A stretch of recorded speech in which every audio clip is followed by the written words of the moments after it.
So this is session 1 of 5 for Coriolis, The Third Horizon.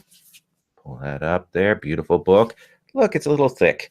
So it's quite a nice book. Right now there's a Kickstarter going on for a campaign, and that's doing pretty well.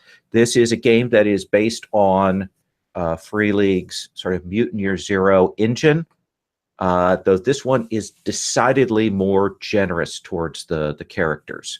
And we'll talk about that. The reroll mechanic is definitely nicer. So this game is part of the Gauntlet Hangouts, which is part of the Gauntlet Podcast community.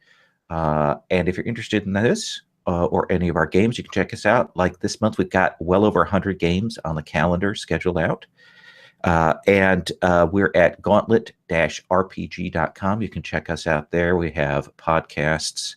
And we have tons of games and all kinds of interesting stuff if you want to see what that's like.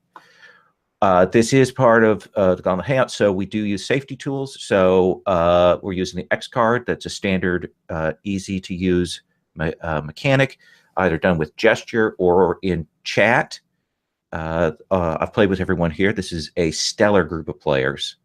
So they know the X card, but if you see us use that, you may see us edit past something for tone or content, something like that. I use that because it is a very easy, basic tool for online stuff. It isn't a deep tool, but it is a useful one. I want to talk about what Coriolis itself is. We're going to be walking through sort of the world, talking about tone, talking about elements, and then we're going to move to character creation. The players have been given some material ahead of time, and they've thought about their characters, but we're going to walk through that process today of building those characters, setting up relationships, and hopefully we'll also get to the world and some play itself today.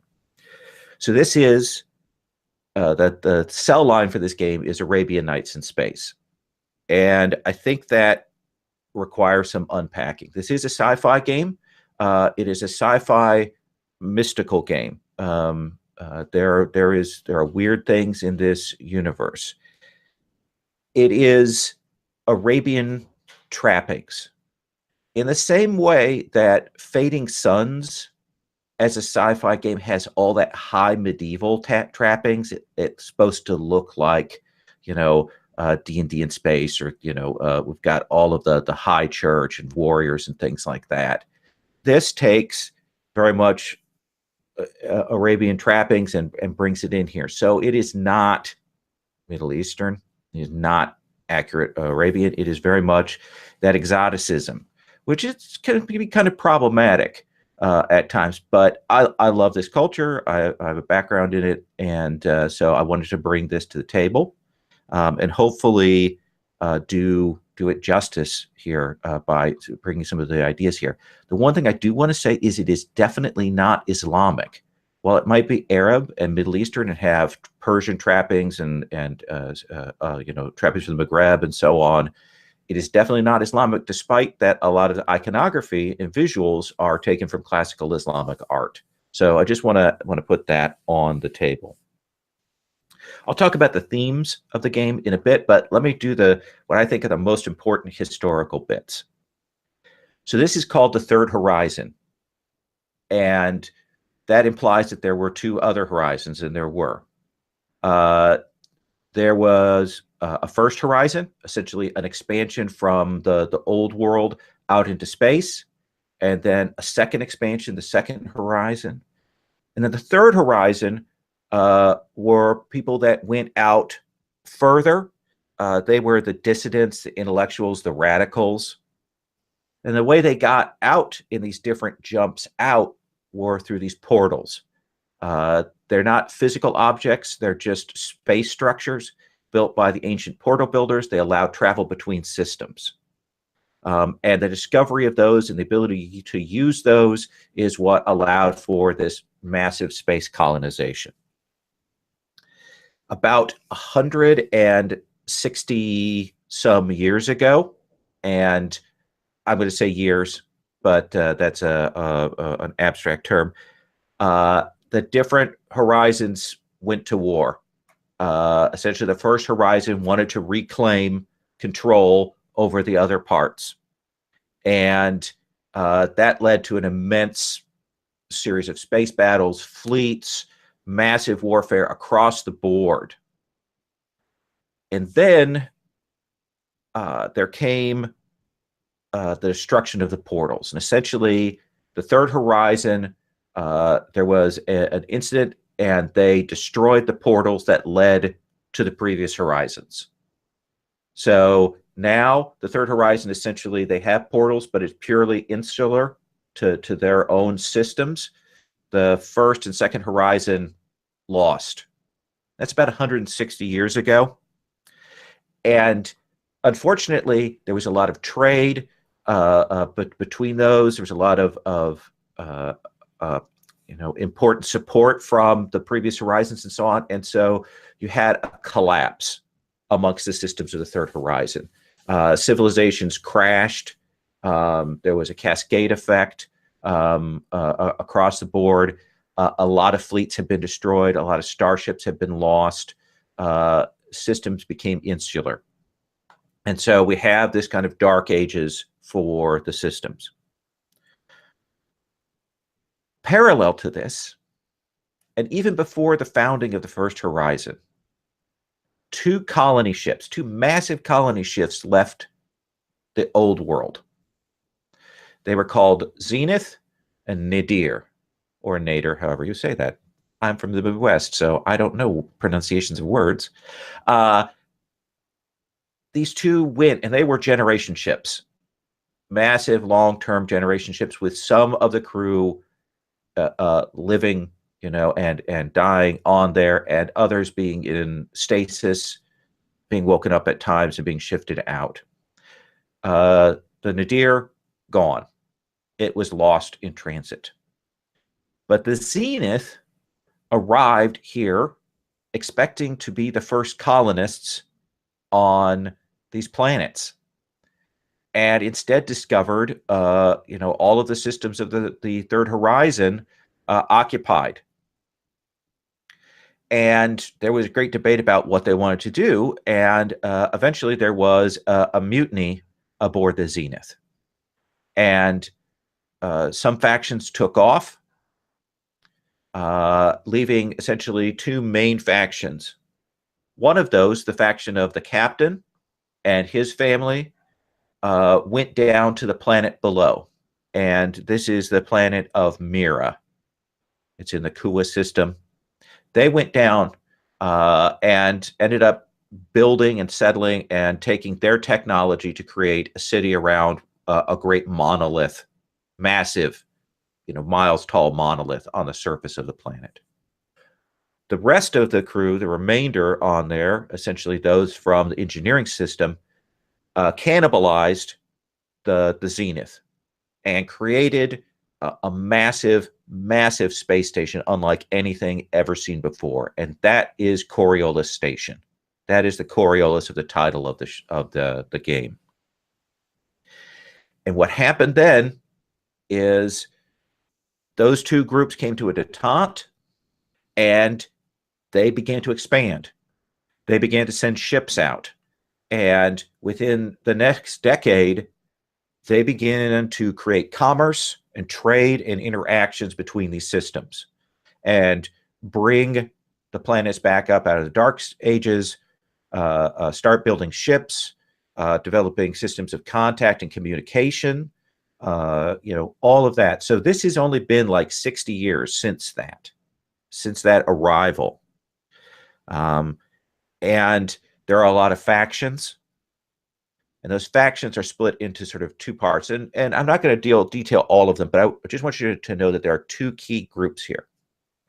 The Zenithians, those of Zenith, essentially from the old ship, the people and their descendants are pretty elite because they've had access to technology. They've gained a huge amount. They have strong control in the Kua system and Mira and so on, but they've also spread and have control economic and social elsewhere. They are materialists. They are focused on science. They are less mystical. While they follow the faith of the icons that we'll talk about when we play, they are less into it. They are, I mean, if more atheist about that. They follow the ways, they accept them, but it is not as important to their daily lives. The other larger group, but with less power in some ways, are the first comers. And that's how they refer to themselves, because they were the first to arrive here. And the Church of the Icons, they grew up with that. They emerged through that. It has been something that has been a strong point, a beacon for them in these dark times.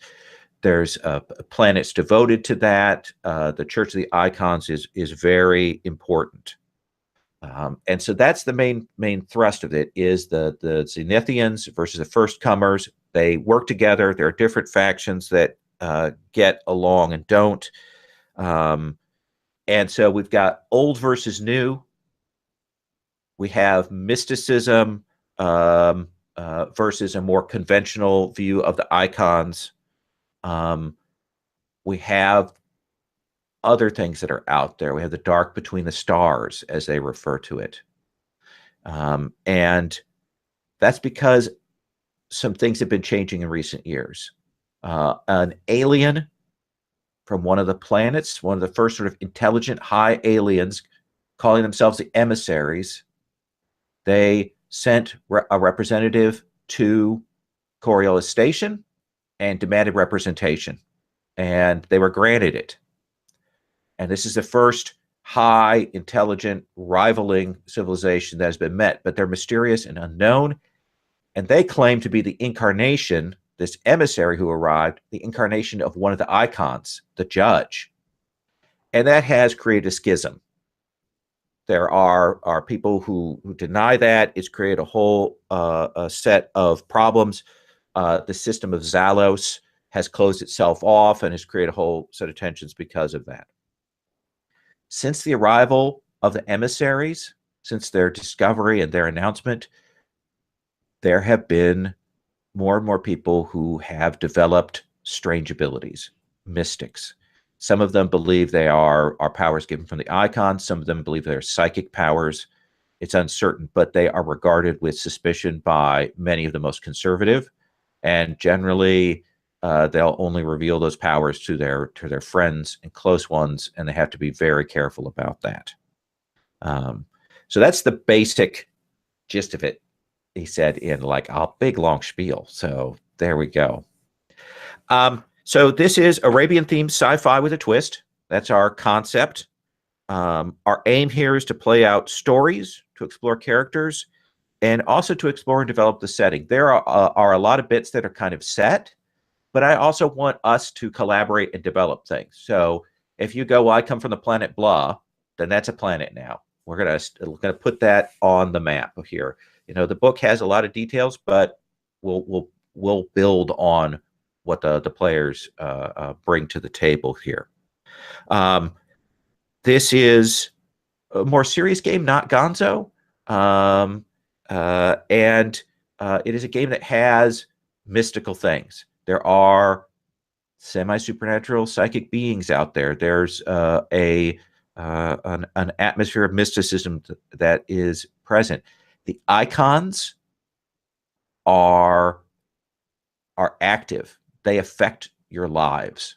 That is a thing that you should realize, is that in terms of the theological logic of this world, the icons are real and they affect the world. And so keep that in mind. Our subject matter is investigation, exploration, and those themes that I talked about. Our group has talked about doing a crew of agents / detectives, which I think is great. There's a lot of material out there for that. Ashen Stars builds on that. So does Gay and Reach and things. So there's a lot of resources. And quite frankly, I love mysteries. And also, Rich isn't playing, so we can do a mystery game. So I just wanted to put that out there. Anyway, with those things on the table, I want to stop off and talk to the players and ask, is there anything you definitely don't want to see, or anything you're like, oh, this I want to see. This is what I want to see leaned into in play. And let's talk and negotiate about that subject matter and tone. So let me start with you, Patrick, because you've had a chance to look at the core book a little there. So anything for you that is definitely on or off the table? Dune references are off the table, right? Yes. Okay. Just a current trauma in another game I want to avoid. Okay. As far as like the concept, I like the sort of agents PI sort of feel of it. I talked about this in the email thread, but I just wanted to reinforce, like, I don't particularly love being police department detectives. Absolutely. I'd like a looser relationship with authority. As far as the setting, like, there's just so much cool going on in the everywhere, and a mystery story can have a tendency to get like mono-focused, and I'd rather not spend 5 sessions on one setting. Like, I'd rather jet around and see some of the weird corners of this place. That seems fair to me. Now, you're thinking about taking some of those mystic powers, right? Oh yeah. So that means that you're the one who's going to be dealing most with the suspicion and that how much you want in terms of that, because I want to have your sense of where you want to be with those things. Well, just to start off with, I thought it was interesting looking through the book at all the various different crew types and the suggestions for them and what classes you could put in them. Strangely, not a one of the crew types suggested you put a fugitive in there. That's right. I think I'm drawing a lot of my character inspiration from like River Tam and Firefly. Okay. So as far as background for him, I'm thinking probably the whatever it is, privileged, like the highest end background. So I like the aspect of being hunted. I like the aspect of being hunted by very important secret people, sort of thing. And it might also be interesting to play around with like who my family is, why they're important or rich, and what they had to do or didn't have to do with me, like getting these powers, what they know about it, that sort of thing. I'm very into being hunted, not as like a broad scale, I'm on every police wall, but as in they're like agents and important people and very secretive people coming after me. All right, and what I'll do is, if you use your powers and other people see it, I'll present that reaction, and we can talk about whether that's too high or too low as we go through, because I don't want you to feel like, oh, I took these powers and now I can't use them anywhere because everyone hates me, kind of thing. Yeah, and that's what I was saying is definitely like the background. What happens in play is what happens in play. Okay. Like if I use my powers and obviously in front of a whole crowd and they turn into a religious mob, like that's a thing that can happen. Okay. Don't beat me to death immediately, but I'm okay with that sort of thing happening. Fair enough. Yes. So Patrick, were you thinking that maybe you hired us? You said you come from a wealthy background, so is that? Potentially, it's something I'd like to. Yeah, it's something I'd like to see more of, like where other people are coming from. But that's in some way, I probably have some money to back some of this. Okay. Fraser, let me check in with you. Is there anything you definitely want to see or not see? I don't think so. The stuff that I am really jonesing on, I can't think of anything I don't want to see, but what I'm really interested in is doing a similar thing, like seeing the interesting parts of the setting. And I think Firefly is good. I was going with like The Expanse, which is kind of the same. They're on a ship and they're flying around and all that kind of stuff, and they do a little bit better job with culture in that one. But yeah, a mystery that's like sprawling or mini mysteries in different places that we're doing, stuff like that, I think would be cool. Character concept wise, I think this would be cool to be like a space envoy type thing, Altered Carbon, Takeshi Kovacs type thing. Okay. That's what I'm going for. I like it. All right. And definitely I like the touring thing. Certainly mystery stories are often a when they're really well done are a great tour of different places. So that's why I dig them. Christo, anything from you? No, but I guess sort of how we defined what this was going to be was going to define which character I chose, probably. Okay. So that'd be more, more in sync or more something that could help drive the story. Okay. Well then, once I get done with this, we'll talk about the crew and agents and things like that. Sherry, anything definitely on or off the table? Well, here's my thing is what I want is a lot of awesome character interplay, but I don't really even have to ask for that with this crew, so it's just going to happen. I'm jazzed about doing investigative and going all over. So we all seem to be on that same wavelength so far, and that suits me exactly. And I chose my character based on a picture, so that's why I'm a negotiator. I'm a negotiator that's very good with melee because at a certain point, negotiations just bog down, and you have to have something you fall back to. For her, it's a good bonk. So okay. All right. So I'm imagining that Patrick's character had a ship and had to leave, right? Had to get out, but had access to the resources of having a standard patrol ship. And I've got a character sheet for the ship in the thing. So I built a standard class 3 patrol ship with some modules there.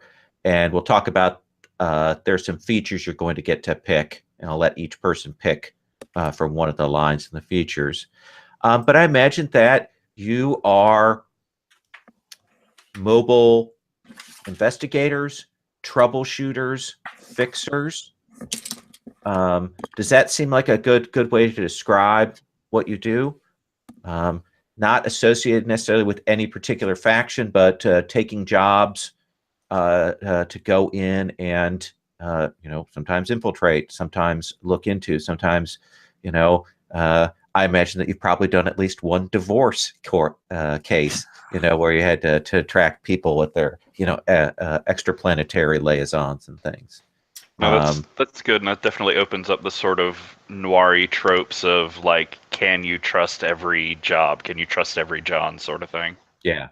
And certainly, as Fraser mentioned, The Expanse, and I've just started watching that. So there's I like the sort of the core mysteries behind that.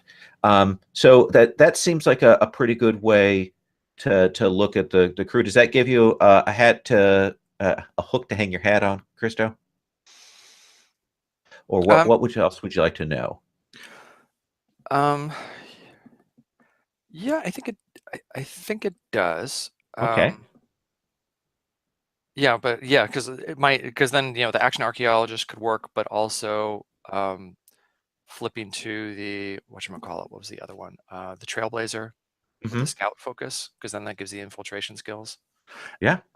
And correct me if I'm wrong, in this game, if you don't have the skill, that doesn't mean you can't use it. So, for instance, almost all the characters I'm looking at don't seem to have much in the way of combat skills. So, right. Well, but you can always move those where you want them. Those are just suggestions on that. So the templates, the sort of the quote unquote playbooks, really the only thing that they are defining are your key attribute and your talents at the start. That's it. Everything else you can put wherever you want. That's the most important thing. So you don't have to go with those concept skills. So yeah, I think either one of those will work decently for that. Let's, with that in mind, look at the character sheet. So I'm going to actually, so Sherry, you're doing negotiator. Patrick, you're doing the fugitive archetype there. So are you thinking Trailblazer then, Christo?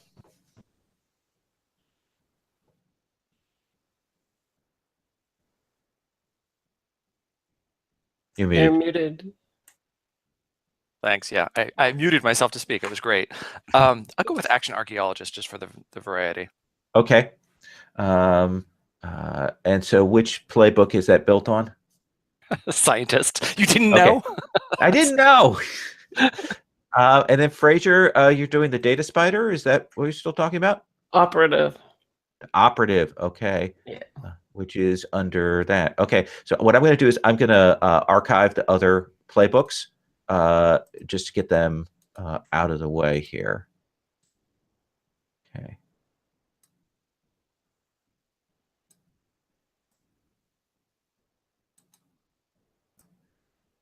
Okay. And that should clean that up. So let me talk about the choices that you're going to have to make now. And I'll kind of walk through this process here with you.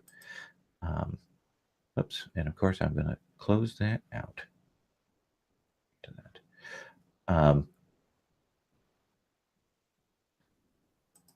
Get to here. All right. So we'll talk about your group's concept. We've got that. We've got the spaceship. You guys have a group talent. And let me talk about that so you can pick that.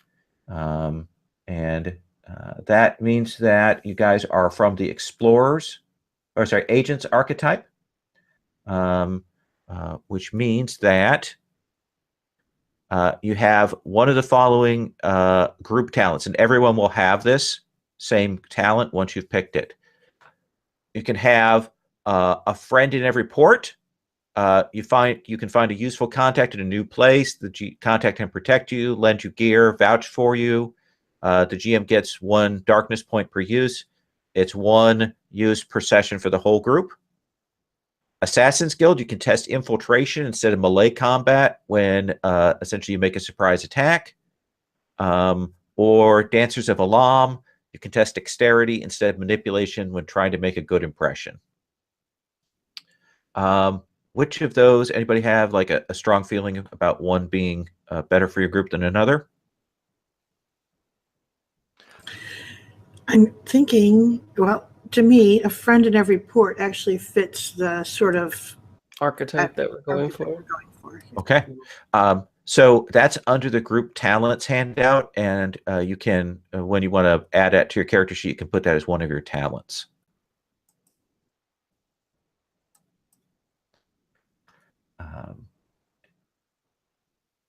Well, now, as agents, you pick one of these people as your patron, essentially someone who has helped you, and one of these people as a nemesis. So I'm going to read you the 4 options that you have.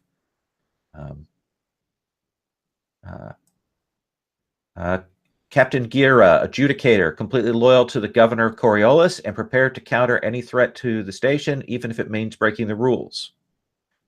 Javane Corides, special branch of the consortium, a field agent rising through the ranks who will stop at nothing to climb even higher. Hiram, the Black Widow Mossadi, from Alam's Black Lotuses, an aged madam who is secretly an assassin offering her customers anything but pleasure. And Nefrit Garud, Free League's news division, wants to know everything that could affect the league's activities on the horizon. Any of those you like, oh, I want that as our patron, or I want that as our nemesis. And patron just means somebody that you've worked with that has some friendship with you. My first thought is the news guy is our nemesis. What do y'all think? Yeah, he seems like a dick. Okay. All right. So Nefrit Garud. All right. And who for your patron then? The madam, the special agent, or the adjudicator?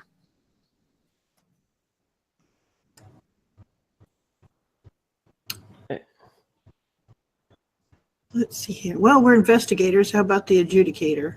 That's Okay. what I was thinking too.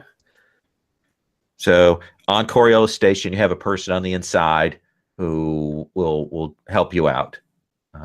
All right. And that's all you need for your character group. Now, we're going to come to talking about building the characters. And you have some choices. I'll let you fill in home systems and all that stuff later. You have the concept that you want. What I want to show you is that depending on your upbringing, you get a different number of essentially attribute points versus skill points. I'm going to drop that in, if I can, the Roll20 chat here. Let's see if it takes here. So the three types are plebeian, stationary, or privileged.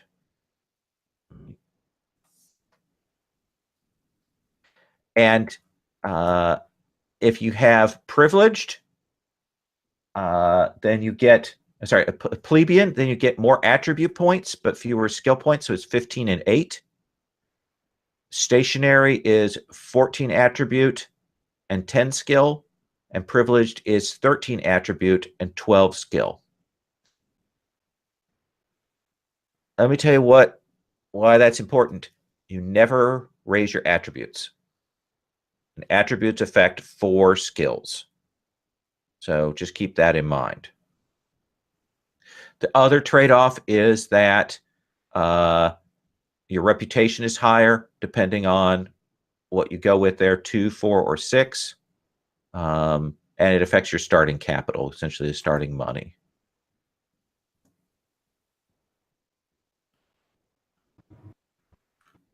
Wow. That is a really bad set of choices. It is. I would have been happier if they just set, X and Y, but I want to play with this system here. So are you saying, so each of us gets to choose this, right? Absolutely. Okay. I'll be a plebeian. That fits easy. Okay. So you're going to get 15 points to spend on attributes, and they can be 1 to 5, and it have to be at least 1. So. And then how many skill points? And then with plebeian, you'll get 8 skill points. I thought the attributes had to be at least 2 as a minimum. Is it?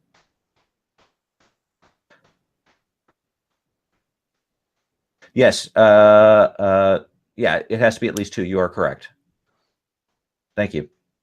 Yeah, it's like 2 to 4, and then your key attribute you can raise to 5. That's right.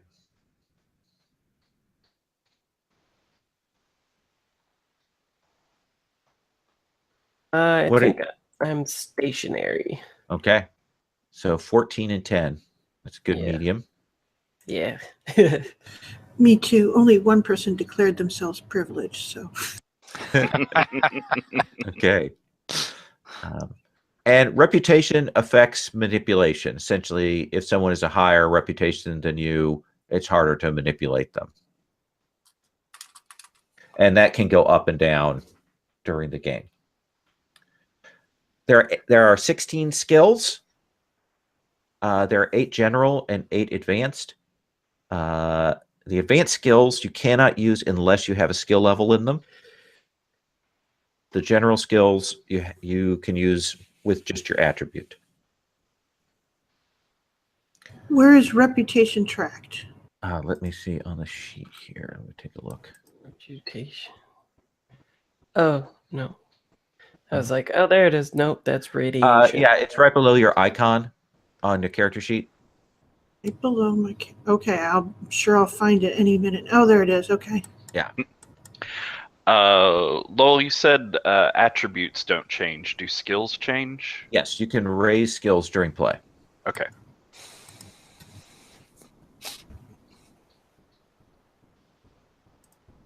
Yeah, I'm kind of counting on that.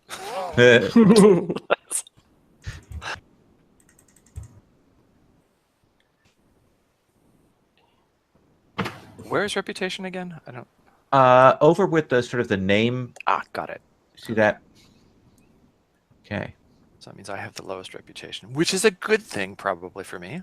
Or what does that mean? That means I won't be known, right? But so I can't use that to my advantage. Right. It means that if you're like trying to manipulate someone who's a higher reputation than you, it's more difficult. In a situation where reputation matters. I'm going to give everybody their icon. The icon will give you your icon talent.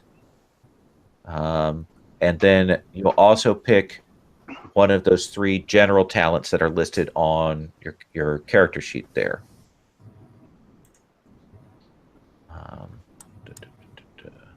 And let me do that. So I'm going to start with you, Patrick. I'm going to deal a card. So you get the merchant. Huh. I can always find a loan.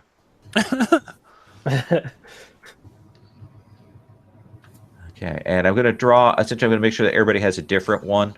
So even if I get a repetition, and then Fraser, you get the judge. Judge Dredd. Wow, automatic crits on your attacks. Yeah, well, basically hand me darkness points though. Well, that's fine. I keep getting the merchant and the judge there. Let's see. Okay. Christo, you get the dancer. Nice. Evasion. Oh, I'm sure that'll be useful. Is anybody else taking piloting skill? Psh, no. Somebody ought to. Okay, I'll take piloting then. And what's considered a good skill level? So 1 is basic training. 2 is probably would be, I think, some competency there. Okay, and so 3 is really good, or yes. I'm going to shuffle these because I keep getting the same ones again and again. Recall, all, shuffle.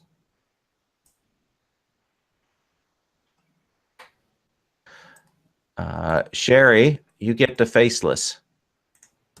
Okay. It's rerolls, I think. The faceless. Oh no, it's way more interesting than that. Fate is on your side, giving you the benefit of getting to change a single concrete detail in a scene more to your favor. It must be something that has cosmetic or indirect helpful effect. Can't make an enemy disappear, but can decide that there's a knife within reach. A window has been left open. So essentially, you get to add cool shit to the scene and give me a darkness point. Sound good? I don't like the darkness point part of that. Can we? Nope. Can you reiterate what it is that the darkness points give you? Oh, so what this game does is, in Mutineer Zero, you re-roll and you hurt yourself. In this game,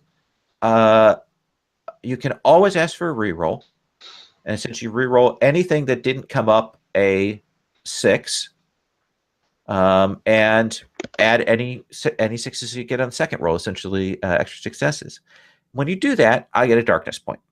And darkness points fuel the GM moves. They allow me to, essentially activate your problems, activate your ship's problems, have your weapon run out of ammo, have things break. They're also used to power adversaries' abilities.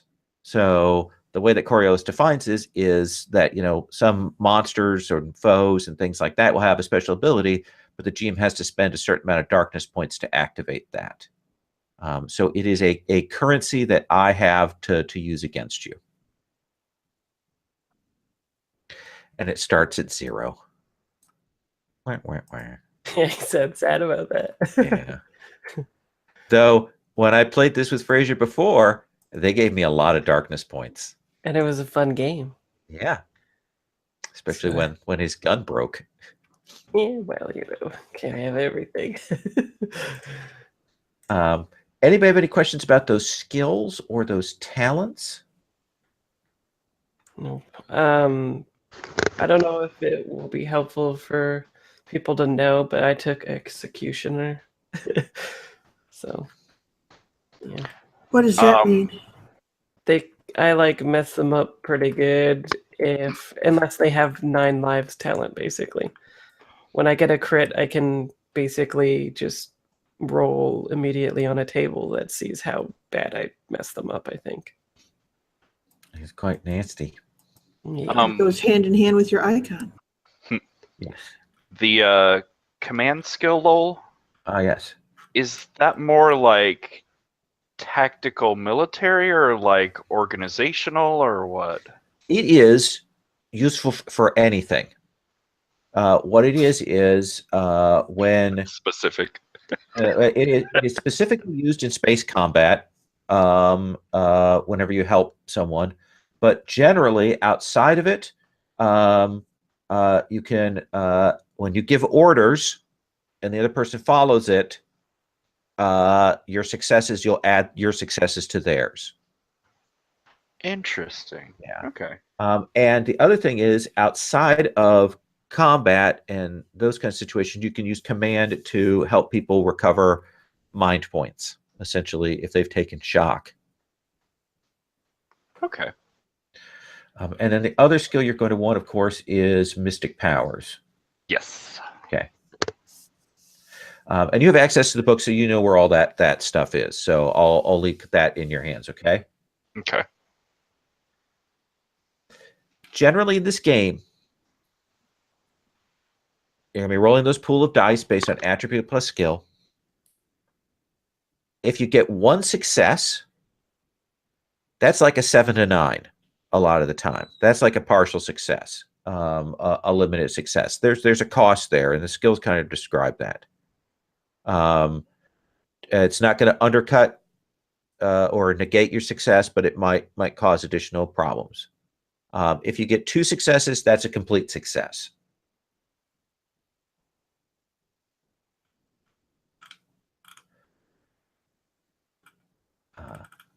Another thing you're able to do is, and let me get to the notes on this. Each icon is related to some of the skill rolls. And you can, at the start, essentially of your day, pray at a chapel. For example, the dancer governs dexterity and melee combat. If you pray to the dancer and state that that's who you prayed to at the start of the day, when you do a reroll, which is basically invoking the icons, calling on their power, you actually get 2 extra dice.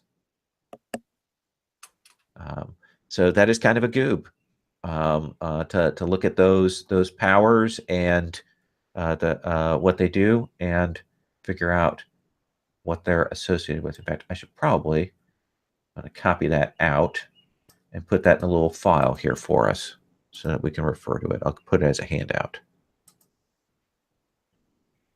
And any other questions about skills? Yeah. What's the difference between data genie and technology? Technology is sort of the general, if you're doing anything with tech skill. Data genie is hacking and operate sensors and all of that sort of, using the thing to scan or get information out of things. Cool.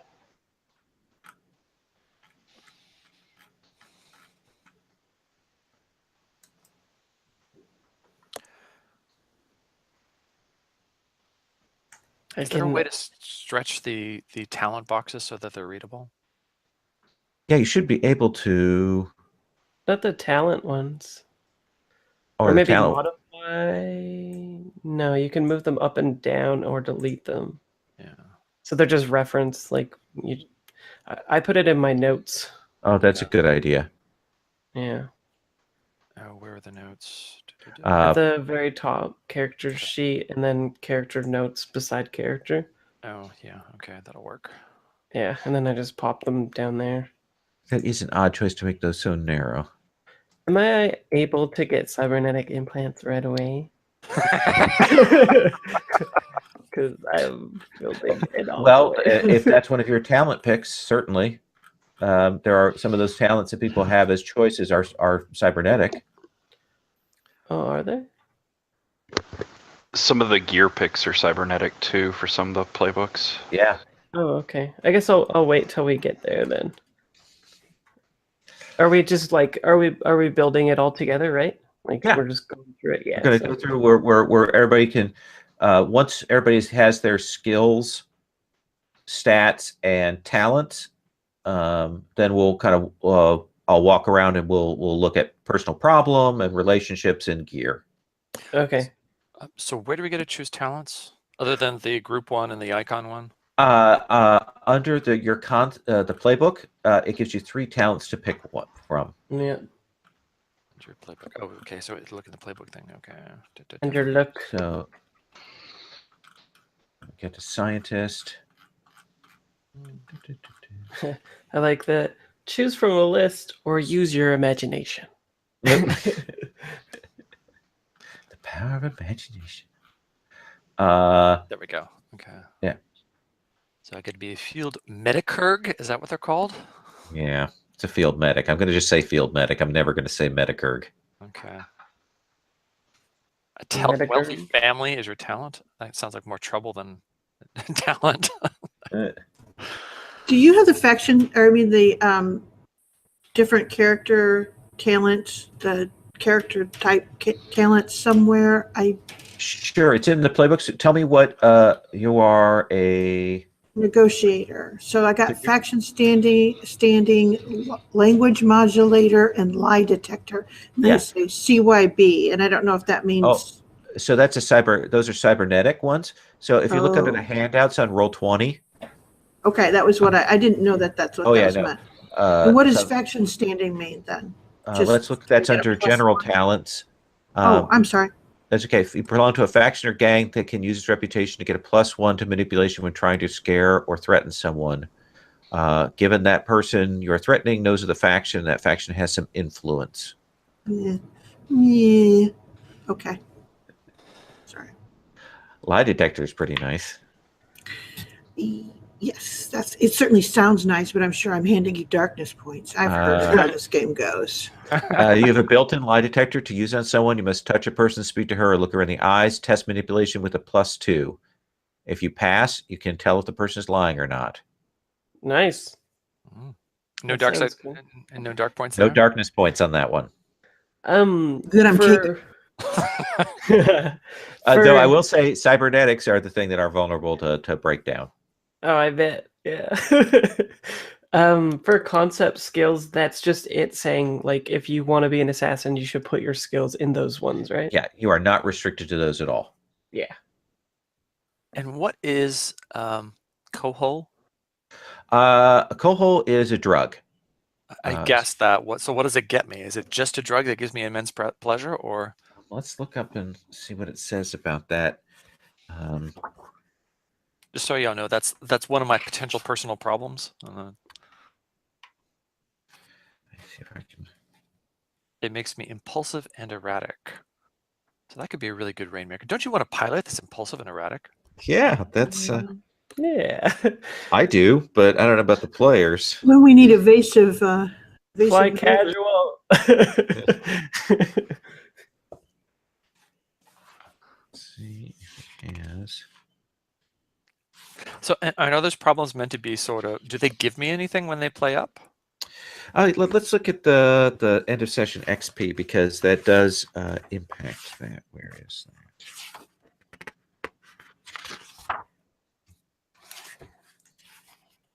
Find that page here.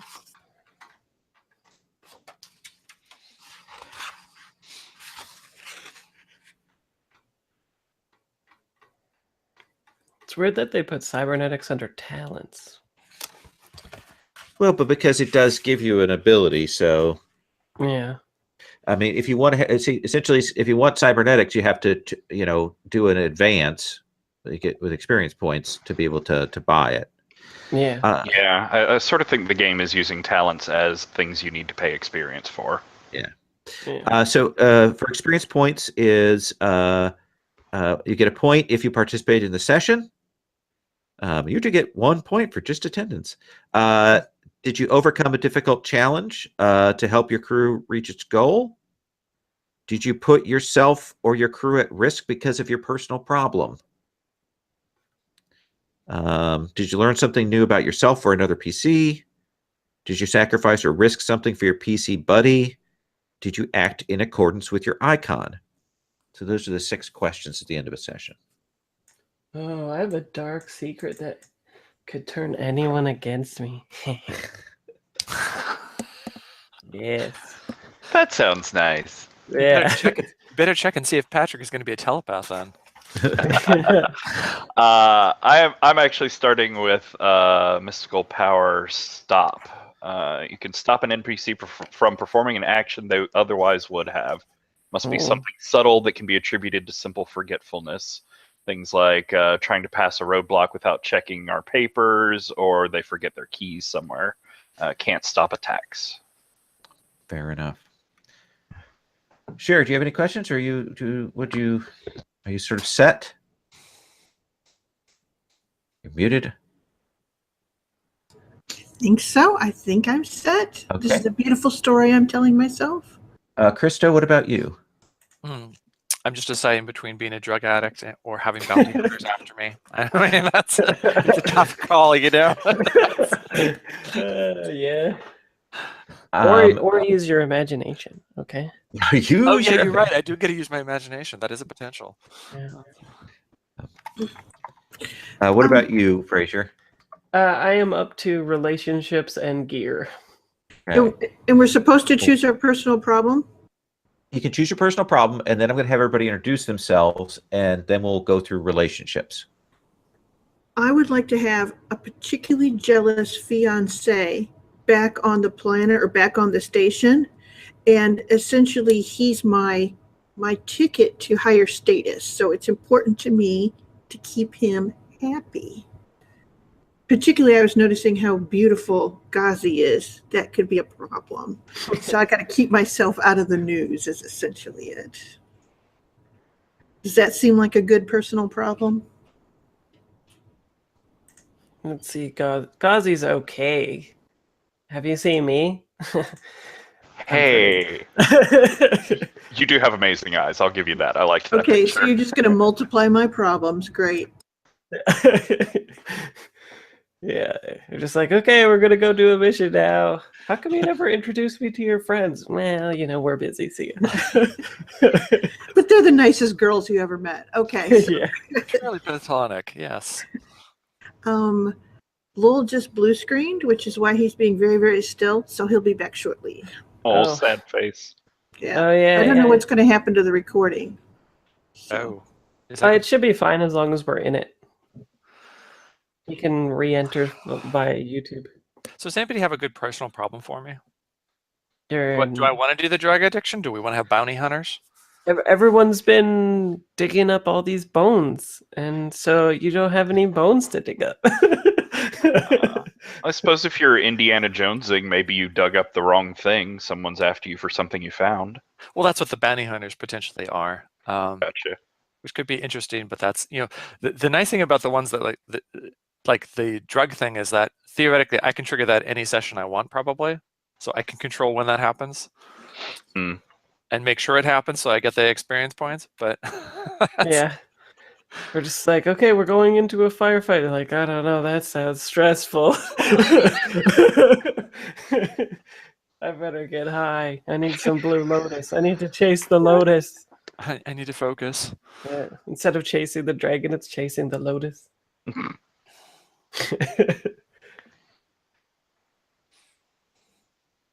Reputation +0. Nice. Reputation plus 0?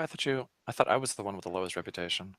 I'm sure other people could get more from their playbook than what you choose as your status or whatever, like stationary or whatever. But below your name, it also says reputation, whatever, and mine's plus 0 because I'm a spy, I guess. Nobody knows who I am. I'm a mystery, trapped in an enigma. Sounds lonely. Yes.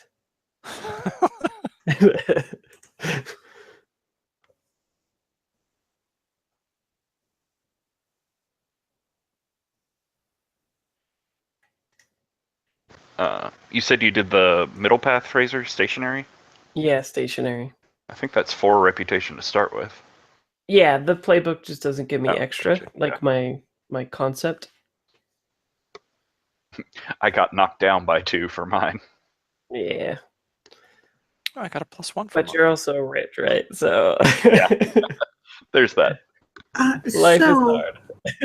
So it's a Windows update now. Jesus. No. So we may want to move on to, I guess, relationships, and then we can tell him when we get back, instead of just sitting here. Or we can just talk. So Sure. either. Well, let's introduce ourselves then. Okay. Although Lowell might want to know that. Yeah. We could pick It's just gear. so sad. Why don't we pick gear then? Okay, that sounds good. Well, does anybody know? I had a question about gear though, because I have things on. I'm like, I can guess what these are, but I don't really know. I got the book. What are you looking for? Exoshell.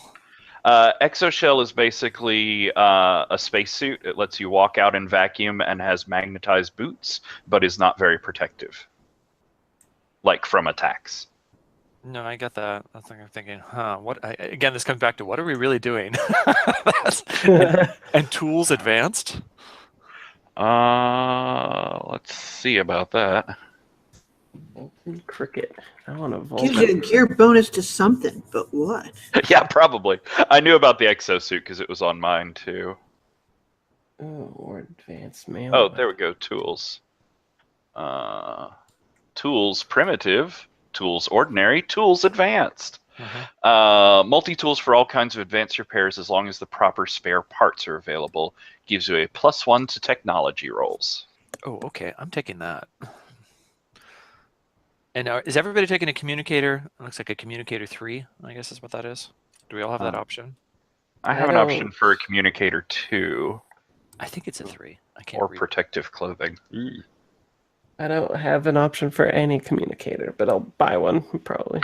Yeah. Communicators, I think like 1 is 10 kilometers, 2 is 50, 3 is like 200 kilometers, and 4 is like orbit or out in the system or something like that. Is that a comlink or a communicator? That's a It says communicator. communicator. No, I don't have communicator. I have comlink. Wait, so a communicator is portable or not? I think if I remember them being really cheap. Yeah, the higher the number, the less portable they are. Like the one that can reach to orbit is like a backpack. Man, good thing I took some good strength because everything I have looks like it's heavy. Well, everything on the communicators 3 and lower is handheld. Oh, okay. I don't see a comlink though. Oh, good. I got mystery stuff. It must be awesome. The other thing I can have is a voice amplifier so I can yell really loud at people. Yeah, that's basically what it does. Video call is restarting, and thanks Microsoft for that update. Okay. Let me go through and have you each tell me about your character, and will tell me about the relationship picks that you're making, and we'll get that all figured out. Patrick, as owner of the vessel, can I have you start? Sure. So I'm playing Ghazi.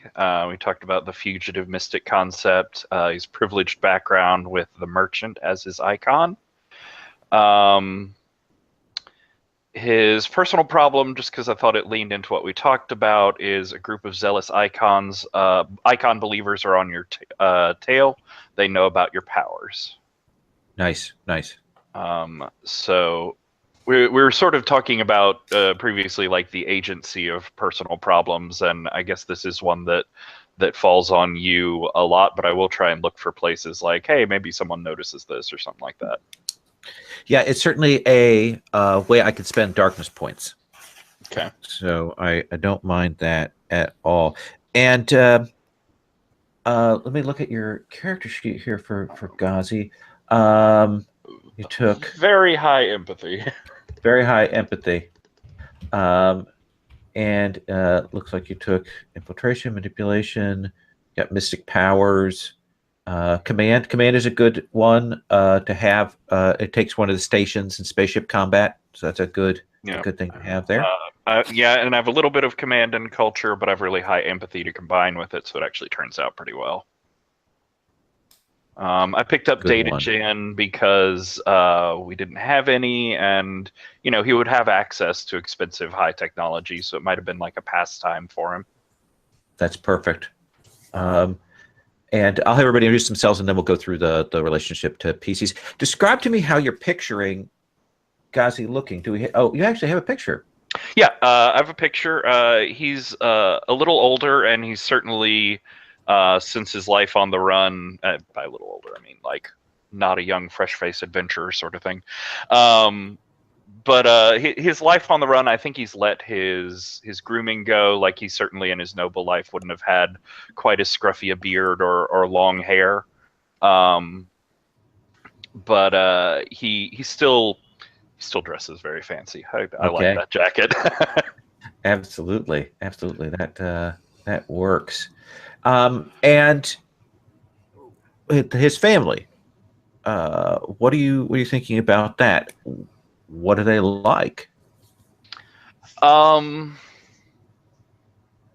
So with some of the like high technology and complicated like conspiracies going on behind him, I want to say he's probably Zenithian. Okay. That makes sense. Yeah. And I think actual Zenithian rather than like self-adopted Zenithian. Let me ask you this. So one of the important things for the Zenithians is, of course, they track their bloodline back to people from the ship. Do you have siblings? Yeah. Okay. Tell me about that. I think an older sister. Okay. Someone who's been a lot more responsible and family minded and doing the right sort of things that the right sort of people should be doing than I ever was, and certainly now that I'm on the run. I want to say some like descended from somewhere in the command structure family lines of the Zenith. So not necessarily from Coriolis, then from Mira, the planet down below, that sort of okay. I like that.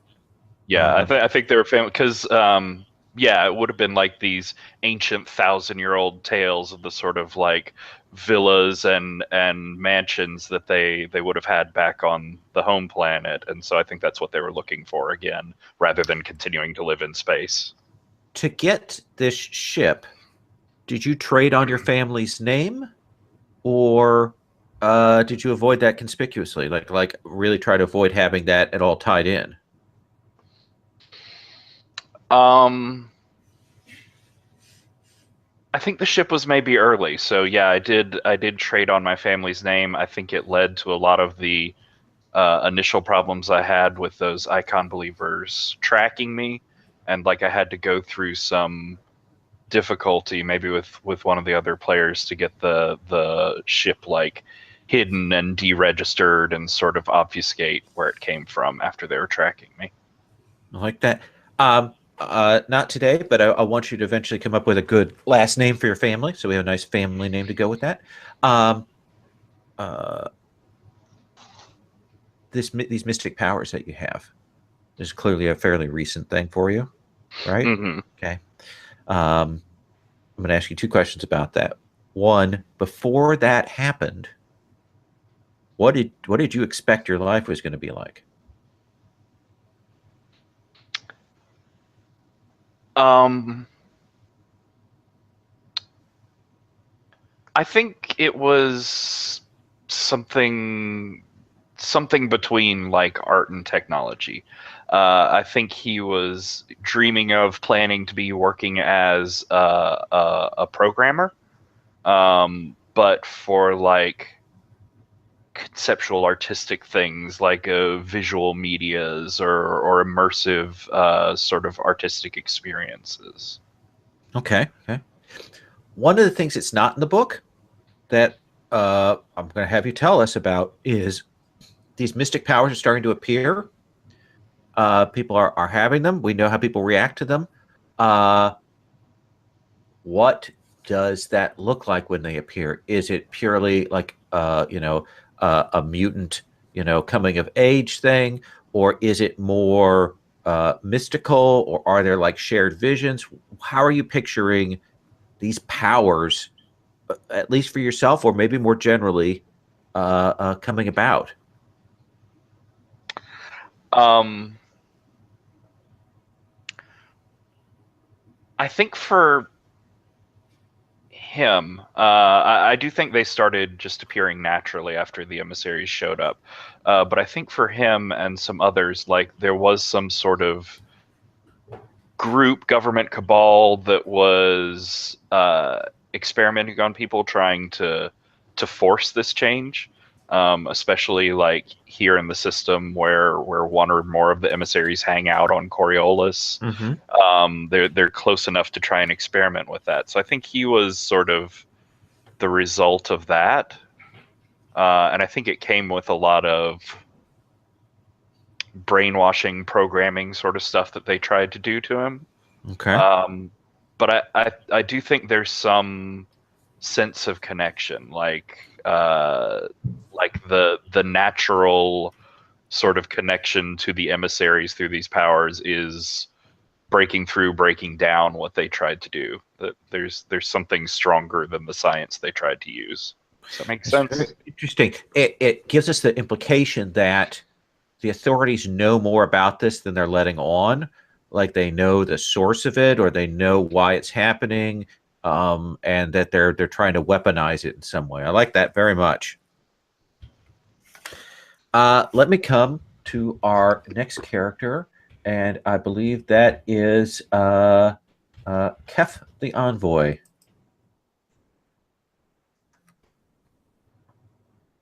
So, Kef is an envoy, which I'm kind of like trying to build. It's kind of like a assassin spy combined. So not like amazing at either of those things, but fairly good at both. Okay. But what I picture them as is like somebody who is I can't remember what they're called, but the already there people who the first comers.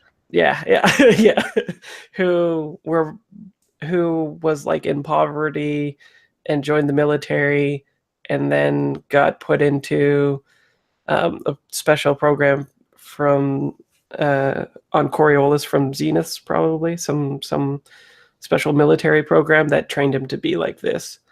And so I have like you have a dark secret, and it's going to be like about that.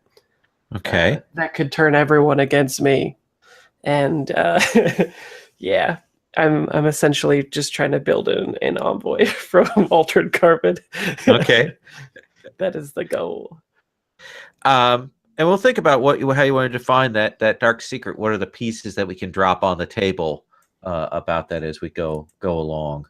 Well, I'm picturing, since we're pursued, I like the idea of more than one person pursuing us. So if somebody's like coming after us, then there's more than one of us afraid, but each of us assumes it's because of whoever is following us. I think that would be fun. That makes sense. I love that idea of like round robin self-blame. Yeah. But yeah, I think I was a part of this program and then went AWOL or maybe was killed in action, and that was never corrected until they maybe found out that I am still alive and then are going to pursue me, that kind of thing. I like that. And now Patrick had command and data gen, so he could either be, or both, the captain and the sensor operator. Looks like the one skill that you have in terms of ship position is going to be gunner, because you've got range combat, right? I have one in range combat. Okay. Just kind of going. And what? Actually, Got this executioner talent, right? I have two in range combat, actually. Oh, you have two in range combat. How did that? Okay. What? That executioner talent is kind of messy. It's all about that critical stuff. What is that? What do you imagine that looks like? I mean, is he just super brutal or super precise or what? Yeah, I like Jason Bourne people, I think. Okay. Yeah, I know like I've been trained to know the exact points of which to attack and hurt people, as well as like exit strategies and all of that kind of stuff. Okay. I am an operative. Do you imagine that you, like Bourne, do you have a sense of where you came from? Do you still have a family? Did they kill them off? What do you think is your connection to the world? I think that part of the deal, just like with Takeshi, was that like they take care of my family if I do this, and that was the big incentive, uplifting me from poverty to do this thing. But now you're off script. Yeah. Do you remember your family? I think vaguely. I think it happened when I was a kid, and I just trusted them that they took care of them. Are there any visible marks or symbols that would identify you as a member of this sort of trained order? Yeah, I think that there's like a subdermal branding of some kind that marks me as like this special program. Okay. So maybe it's like a symbol for the envoys or something like that, and you can only see it if there's some sort of scanner or whatever that goes over it. Yeah, this dark secret does the group know about this part of your past and there's something even worse? Or is this what you're imagining for the dark secret? Well, I guess it depends how long we've been together. If we have I kind of like the idea of us all having to get onto this ship and like we've worked maybe one or two other jobs, or this is the first job. Probably a couple of jobs in, because we're going to build relationships, so we should have at least some familiarity with one another. Okay, so if it's a couple jobs in, I think that I was I bet I marketed myself as somebody with like military skills and all that kind of stuff, but I came pretty cheap. Okay. That was the tip Suspiciously cheap? Yeah, exactly. So everyone's like, like obviously he's got something following him. Okay. I like the idea that you're maybe the newest member of the team then. Sure. Okay. All right. Let me move on to our action archeologist. Oh, wait. You didn't, did you show them my picture? Because I'm beautiful. Yeah, I did. I showed you a picture. Okay. Yeah. Because it's great. That's actually one of my favorites from the set there. Yeah. Sweet. Okay. All right. Christo. Is that Yeltsin, or how I pronounce it? Well, it's meant to be Turkish, so I'm assuming, but I'm guessing it's a Che, so maybe it's a Yelchin. Yelchin? Yeah. Well, I put the stress on the first one, but that's me. So Yelchin. Yeltsin. Okay. So tell us about Yeltsin. Here, I'm going to try and pronounce it, because this will be the worst thing you ever hear. Yeltsin Ilker Degirmensi. Degirmensi. Why is this so difficult? Degirmensi. Tough. Yeah. There's a person with a background in Russian. Thank you. Yeah. Well, you forget I also had I also had a Middle Eastern studies that's right. degree way back when, but that's pretty much forgotten. But and I actually I was on an archaeological dig, so I do have a little bit of background on that. Tell us. Anyway, yeah, I took an action archaeologist, basically, is what I'm making Yelchin into. So he, and since nobody else did, I took the pilot skill, so he can be our pilot. And Okay. And the group decided that they thought it would be most fun if I had the problem not of the bounty hunters, which would have played into everybody else being hunted by something, but I am the person with the addiction problem. So the cohol, which we were trying to figure out what it is, and it sounds like it might just be alcohol. Yeah, I don't know. I'm going to take a look at that, and we'll get that figured out for next time. Okay. So I'm the pilot. I am decent at fighting, so I have a 1 in melee, a 1 in survival, 1 in ranged combat. I put most of my skills in piloting, but I took 1 culture, 1 science, and 1 technology because I figured that he's used to going places and having to deal with things going wrong, and so that's sort of defining a lot of it. So if you think of action archaeologist, I guess that sort of works. Okay. And you took the poverty essentially, right? The plebeian. How did you rise up? Oh, that's a good question. So how did I get my education? Unless it's all free and online or something like that these days. No, this is definitely a civilization with some class-based problems. Yeah, no, I don't. I guess well, I guess I have a little bit of technology and a little bit of science, so maybe I do a little bit of hacking. But that would be data gen, wouldn't it? Yeah. So maybe if you were on one of these backwater planets that has potential digs, as a young person, you might have gotten pulled in to a dig and proved yourself. Does that seem fair?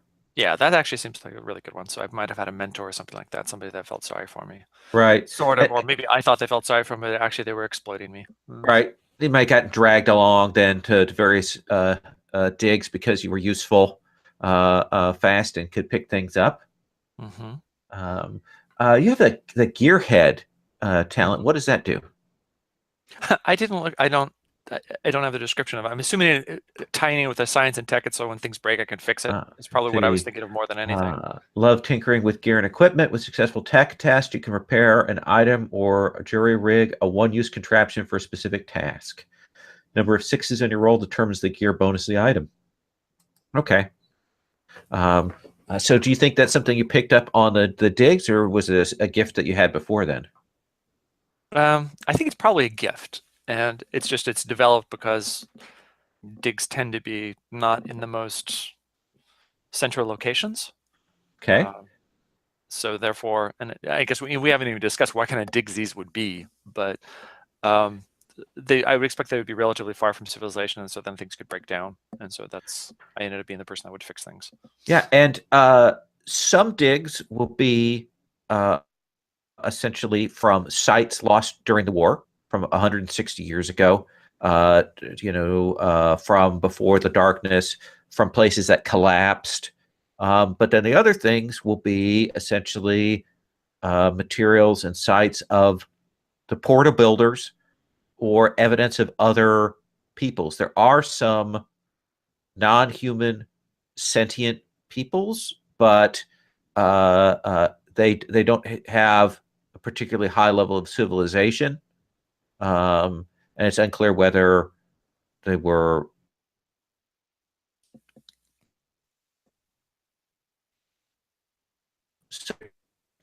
I'll let that catch up there. That kind of froze for me for a second. Yeah, it did for me also. So I missed what you said. Essentially, there are some non-human sentient folk that are out there. And so they have their own civilization. We don't know how much they're associated with the portal builders or independent or anything like that. So there's lots of opportunity for that. Okay. And so what made you kind of then decide to go and serve on, a PI ship? Got to pay the bills. Okay. I think that's what it comes down to. I mean, I guess that comes back. We haven't actually established our relationships. So. Yeah. Okay. So, well, we'll come back and think about that then. Okay. That seems fair.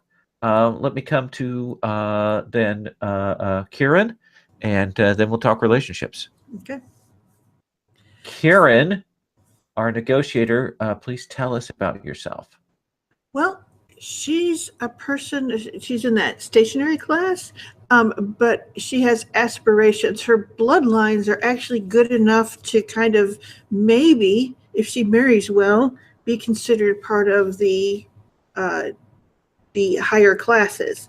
And so she's fairly talented and things like that. And essentially what it is she has a lot of sponsors for her her moving up in society, or sponsors, but essentially it's a lot of people that want things from her. So she's geared out, and she's capable, and she's smart, but she also has a ton of masters, people who are pulling on her, who expect things from her, that sort of thing. So she's essentially trying to make everyone happy. And we established that this a jealous fiance is your personal problem. Yeah, he's my most immediate personal problem. I mean, I think all of the sponsors are. So I put the personal problem as social climber with a jealous fiance. So,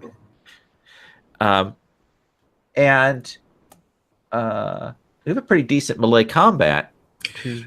Yeah, it's actually one of the reasons that I figure she was sponsored for this job is that, in fact, when negotiations break down, she's more than likely to just stab a fool.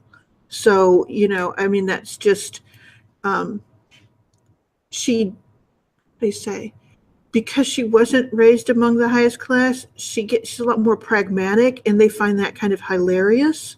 So that's how she runs. And also, that's not an unusual thing for a diplomat. I guess it could be a dueling thing. I look at it as, for her, it's just a subtle last resort. Okay. And what does she picture? I mean, her negotiator's a kind of a broad sounding thing. What does she picture as her place in this group? I think that actually she's the person that, essentially we're supposed to look into situations and investigate. So she spends a lot of her time being the person that talks to the authorities, that essentially greases the wheels and makes sure that as we're dealing with people, they understand as much as we need them, or what we need them to understand. She's also, how do you say? Because she's a perfectionist, she's also the one that does the paperwork and makes sure that, I's are dotted, T's are crossed, that we've gone through all of the necessary things to make sure that we've come up with the correct solution, the one that pleases as many people as possible. That's perfect, because based on your skill set, it looks like you'll end up being the engineer. Okay. With the tech. And what that does is, in a space combat situation, the engineer actually gets to hand out the energy points from the ship generation to the other players to do things with. Okay. And you can make a tech roll to boost that, but generally you get to distribute that to the pilot, yourself, a sensor operator, and the gunner, to give them the necessary energy. You've got a lot of cybernetics. As I said, I was sponsored. How visible? Not at all. Okay. That's all debt. Okay. Well, let me swing back around then, and let's get those relationships worked out. Go through those questions, and I'm going to start back with you, Patrick. You've got some listed there in your playbook. So let's figure those out. So for each person, give us a relationship, and you can make up other ones. You can use your imagination. You don't like any imagination. of those.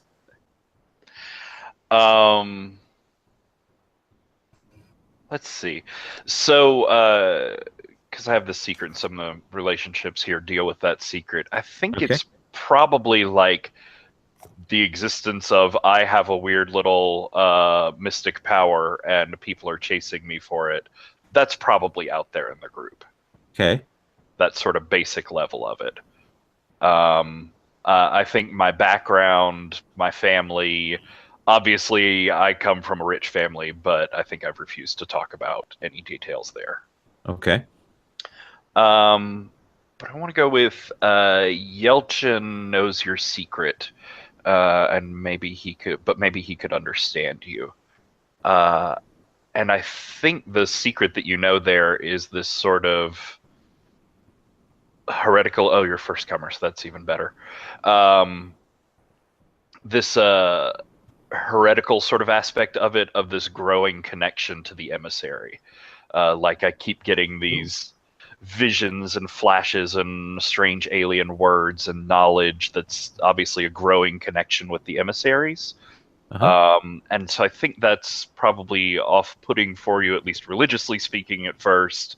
But you actually study these ancient things. You've looked into a lot of this, and out of anyone, maybe you could understand, and maybe you could help me understand what this is, where it's coming from, where it's going. Is that good with you, Chris? Yeah, that sounds great. Yeah. Awesome. What's the next one then?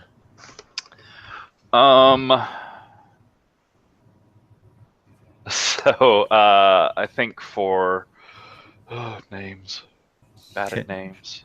Kef. It's nice and short. Kef is obviously principled. It's a shame it's the wrong principles, but he's obviously principled. I like that. Is that cool with you, Fraser? Yep. And I think there's just something that comes off as a little militaristic, a little bit deadly aggro about Kef, and I came from a very pampered background and then got brainwashed and tortured by militaristic aggro people. Oh, interesting. Got some nice tensions there. And what about for Kieran?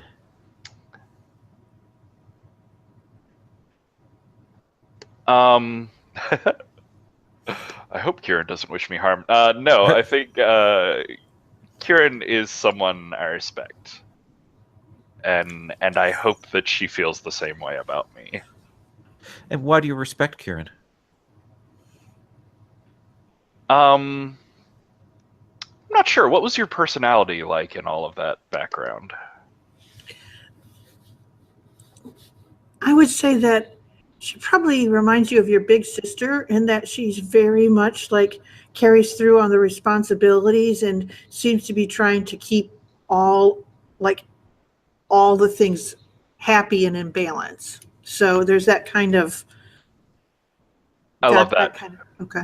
I love that sort of like substitution for that close family relationship that I can't have anymore, as compared to the secret assassin and the drunk pilot. I think you seem very even-keeled and responsible, and out of everything, like, they're great to have in a chaotic situation, but maybe you could help me find a more stable life, or a more a way that could go under the radar better.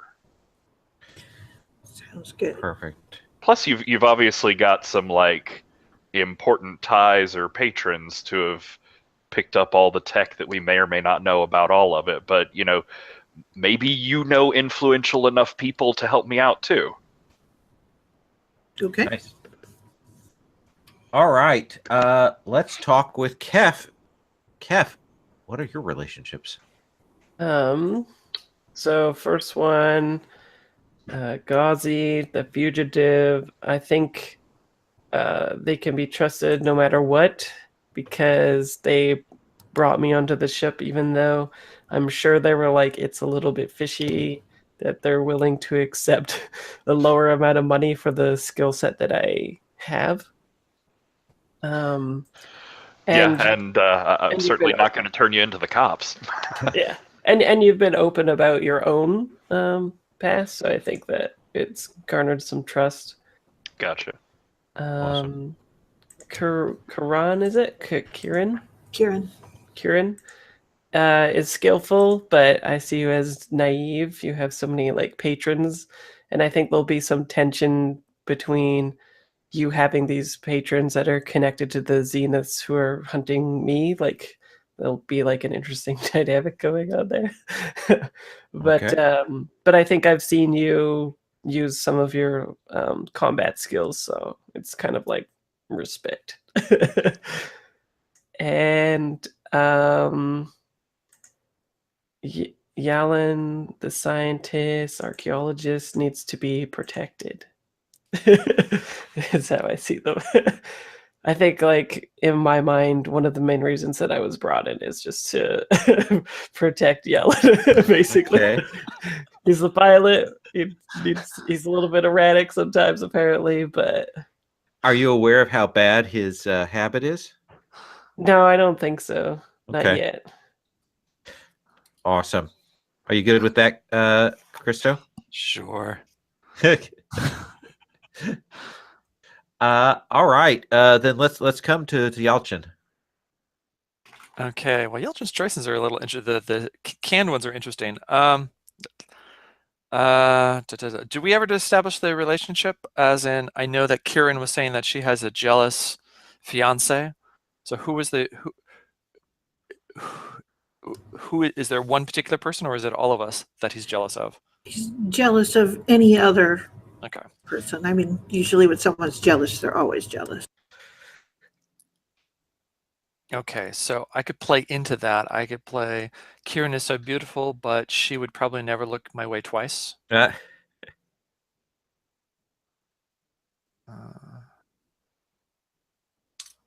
If that works. Is that good with you, Sherry? Yes, it does work for me. Okay.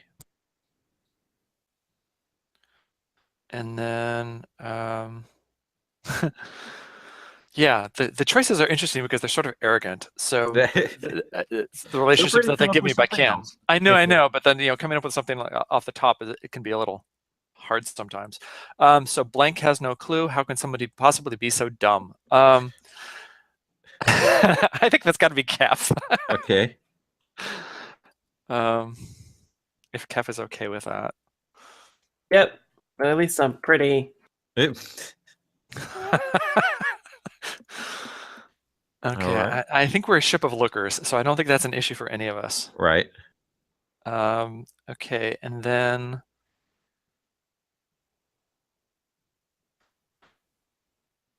let's see. I only need one more, don't I? Ghazi makes me insecure. I don't know how to interact with him, correct? Ghazi is he, she, he, him? He, yeah. Do you think that's like a class difference thing? Are you put off by the wealth or the mysticness or what? Probably all together. Okay. Yeah, it's probably partially class. You're also the boss, if you will, since this is your ship. So I'm basically just hitting all of the greatest hits of your insecurities. yeah, sure, that's it. You drive me to drink. It's all on you. I was gonna say, yeah. You have a whole good rationalization there. Beautiful. And Kieran. Okay, so I'm thinking that Yelchin, he has all the freedoms I've given up.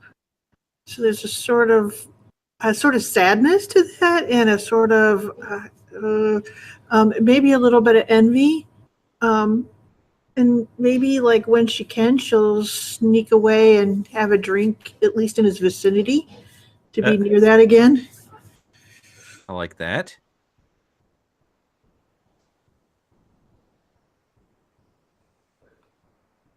And then what about the others? Kef is what the nobles fear, and I like having him in my back pocket.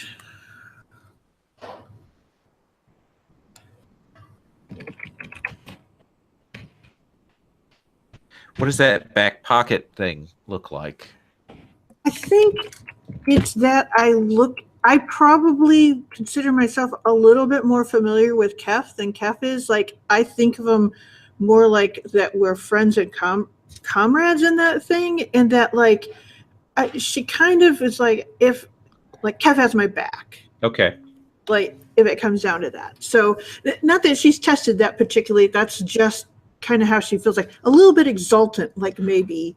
Does that Okay. make any sense? Because he's super capable at what he does, whereas she'll do that if she has to, but she knows that it's not the best way for her. Well, let me ask you this. Do you think that Kef is then your PC buddy, or is that somebody else? Ooh.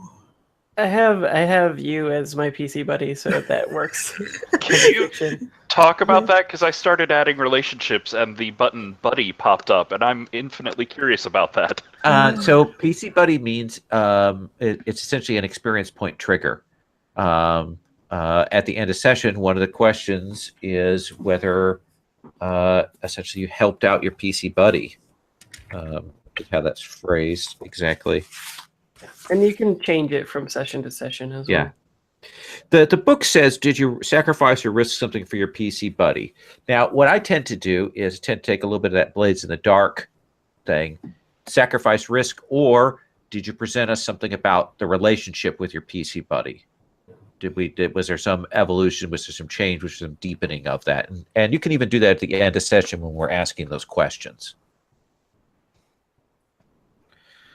And they don't have to be mutual. Right. So, which can be awkward and awesome.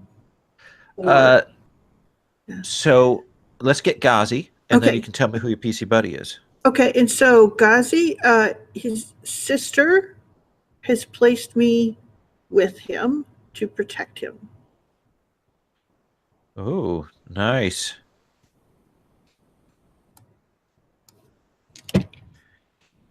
So do you think that Ghazi is your buddy then?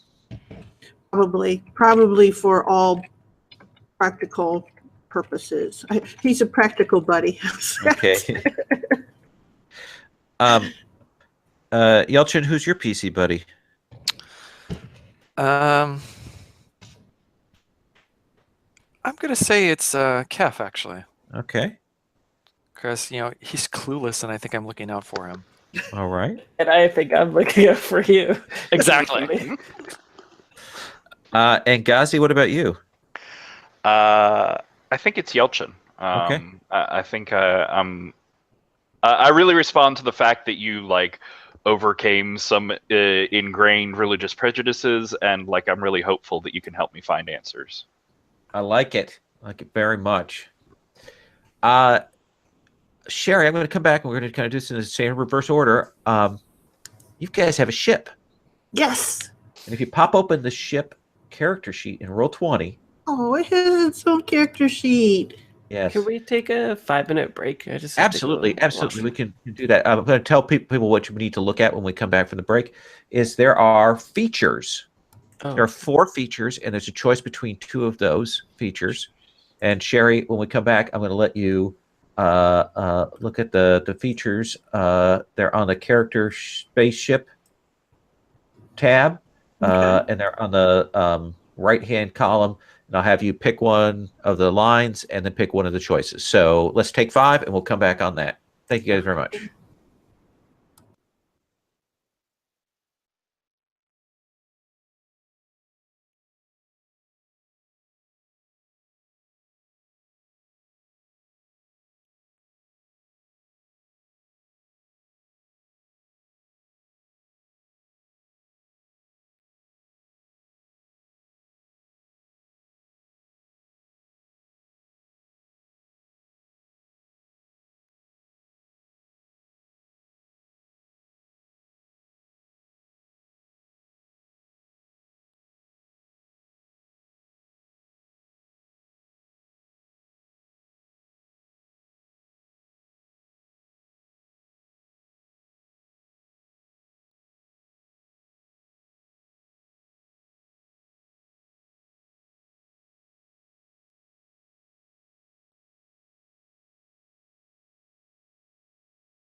I know I got the GM screen for this, but I've put it somewhere.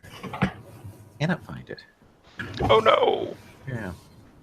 Not that it would help particularly, but they're nice and heavy, so.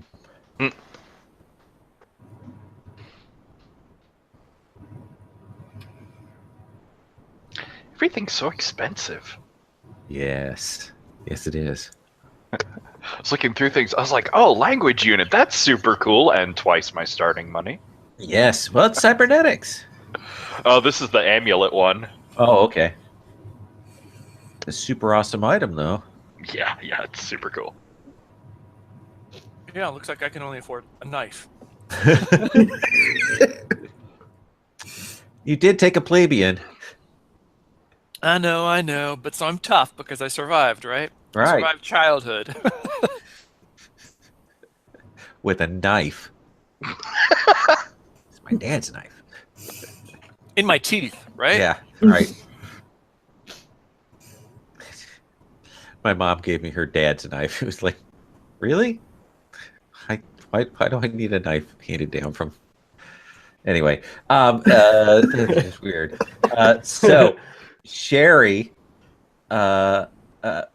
which of these lines for features for the ship do you want to pick, and which one of the two do you want to take? So, we've got atmospheric entry or research computer. Atmospheric entry allows you guys to fly and land. Otherwise, you have a little like a jump skiff to fly down.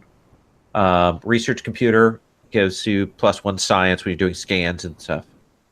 Turbo projector gives you +1 to maneuver and speed. Salvage unit allows you to salvage from wrecks and get materials and resources and spare parts and things. Ship AI is a general purpose ship AI that can be used to support things, or stealth capacity. That's also nice. It reduces your sensor signature. Blessed ship gives you +1 to piloting. Or an arboretum essentially takes care of some of your supplies, oxygen, things like that, and a place to rest and recover. Sherry, which one? Well, we have Yelchin with us, and I think that the reason is because this was a blessed ship, and we literally needed someone who had a deeper tie to the icons than the rest of us, and that was Yelchin. Okay. So I like that idea. I don't know. And +1 pilot doesn't hurt. No. Okay. Yelchin, pick a line and pick one of the two.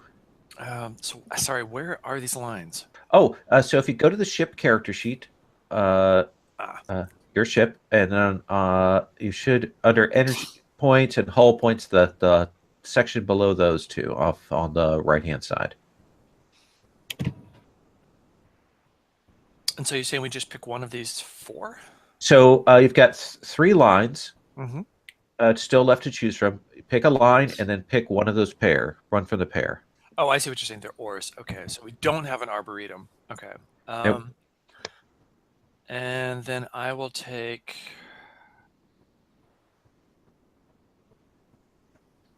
If we don't have a ship AI, we can't use autopilot, can we? Let me tell you what the ship AI does so you have a sense of its capacities here. Ship AI sasses us because it's a ship AI. That's what they're for.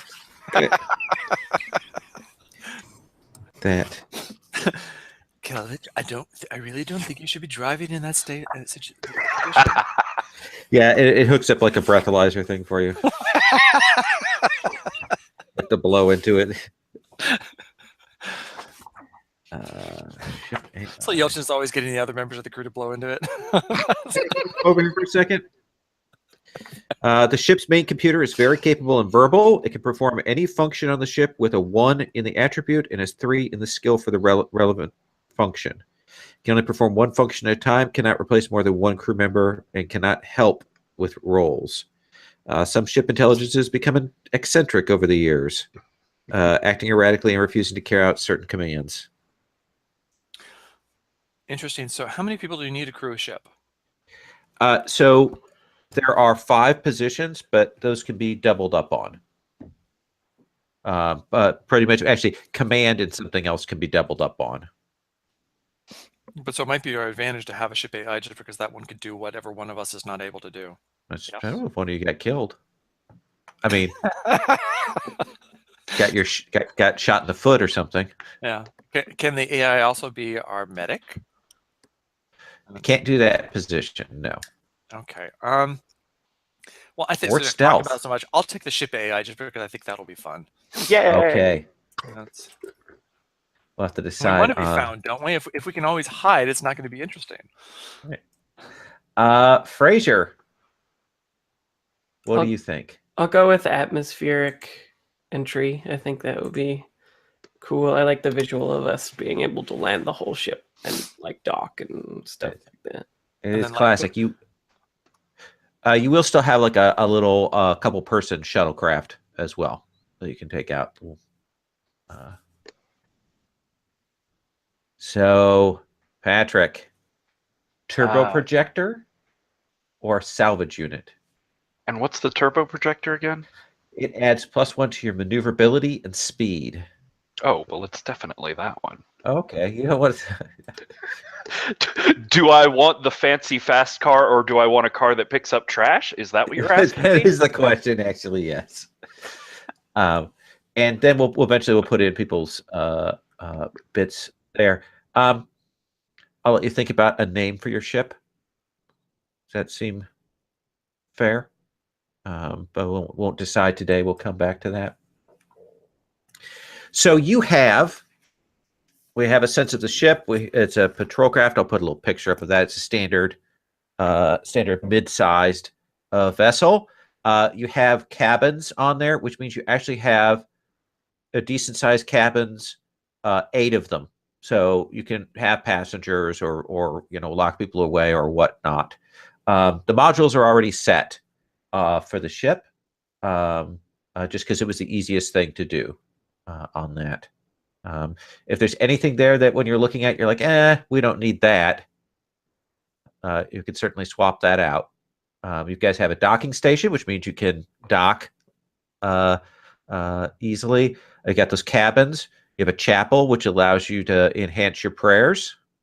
You have a meta lab, cargo hold, the stasis holds, which you need when you go through the portals, or else you go insane.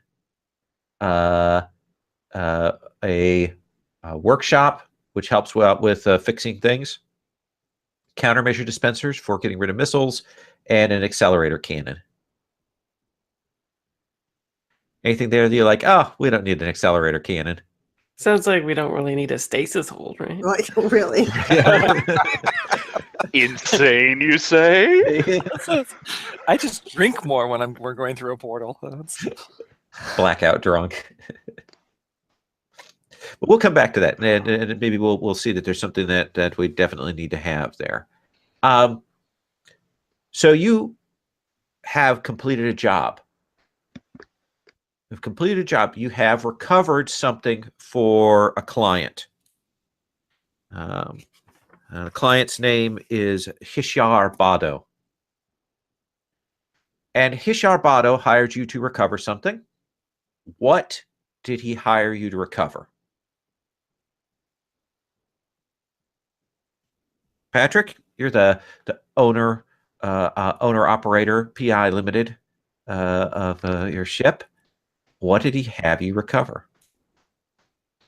And where are we recovering it from? I don't know. We're going to find out. Gotcha. You already have it. You have it in hand. What is it that he had you recover?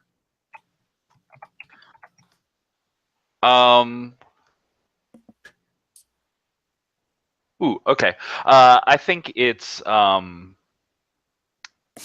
ancient, like carven piece, tablature sort of thing, from a temple in one of these the native, like, semi-intelligent or whatever derogatory term they put on the not quite peoples out there. All right. I think it's from one of their temples, but whoever it was that sent us on this job, they'd determined that this tablet wasn't from them or wasn't from that planet. Like it was something ancienter than that. Did you think that you had to like go in and negotiate and get it from a collector or from someone who had already stolen it, or did you actually break into the temple, Indiana Jones style? Yeah, that's the one. Okay. All right. So you've got that tablature. You are in the Kua system, which has Coriolis station. It has Mira. You are above Lubao, one of the secondary planets of that system. It is a kind of a more how do I put this, dangerous place atmospheric wise. The cities are kind of enclosed, and the main city is called Mehrabi. And essentially you have sent down a communication to Bado saying, we have the item, we're waiting for your instructions on delivery for the secondary pickup, and you guys are kind of hanging around. So essentially, you got back a hold on signal. And so, tell me, Kef, where are you when you realize that the ship has been boarded? And like where are you in the ship? You guys have kind of been waiting around. Where do you imagine you are? So I'm within the ship? Yeah. You're on ship, you're in orbit right now, and you've been boarded. I like the idea of me since I'm the most attractive person on the ship, I'm probably showering. Okay. Yeah, and then I hear like a sound, right? And that's okay. how. That's it. It's just something that triggers that for you, and so probably there's somebody coming into your cabin to kill you while you're in the shower. Okay. Tell me where you are, Yelchin, when you realize. I'm in the chapel. Okay. So, yeah, Yelchin had about a night of drinking because we were already in orbit waiting for that, and he's hungover in the chapel, and he's actually on his knees praying, and he's crying because he's really he's going through and remembering some old things that happened in his past. And I guess perfect. Yeah. So what is it that tells you you're the pilot? What is it that gives you're like kind of realize that is it somebody there, or is it some change in the atmosphere, or is it something you hear, or what? Is it the AI acting oddly? I'd say it's the AI secondary. I'd say the first thing is that I'm probably very attuned to the ship, and so I hear or feel slight differences. And so whenever the ship docked to us, I probably felt a slight adjustment, because even though the ship is a really nice ship, its grav compensators sometimes can be a little, or inertia compensators, I guess, are not always up to snuff. And so I felt that something happened. And maybe you went over to talk to the AI, and there was a weird delay thing. You're like, oh shit, somebody's hacked us. Yeah. We'll come back to you in just a second. What about you there, Kieran? Where are you when you realize? Oh, well, of course, I would be packaging up the tablature and making sure that all of the contracts are in order and that the agreements have been followed up. And essentially, yeah, I would be there with the packing containers in probably the cargo hold. And what is giving you, what alerts you? I think that what alerts me is that actually it's the one place where the lights come on for the boarding. It's the one thing you can't turn off even when you hack, because of course they're coming up to the machine. So I see the lights go off, but I don't hear any of the alarms. and stuff like that. And I'm like, oh man, I know what this is. So Perfect. And Ghazi, where are you? I think I'm in the med lab. I think these like visions and connections and headaches are like overwhelming. They're getting stronger, and I've been searching for ways to like deal with it. And I also like sort of leaning into some of Yelchin's stuff there too. So I think that I saw the mind enhancing drug in there. So I think he's been playing around with a formula for that to let him like get a grip on his mind and control things that are going on there. But it's a very roller coastery sort of thing. So is it your talent that gives you the sign that gives you that feeling that something has changed here? Yeah, I think there's that sort of general feel for other minds out there. I don't quite have like full telekinetic or telepathic connections or anything, but I think I feel that presence of like more decisions, more active thinking going on than there should be. Perfect. Everybody may choose. I have listed as one of the handouts the icons and what skills they affect. You may choose to have prayed to a particular icon for the day and get +2 dice for any rerolls when you use that icon. So I'm going to kind of move around here. You're in the shower. You have that realization that maybe that click, that sound outside, somebody's clearly come into your cabin. You had it locked, and we get that shot of the border coming in. They've got the little exosuit helmet on. They've got their gun. They're moving in.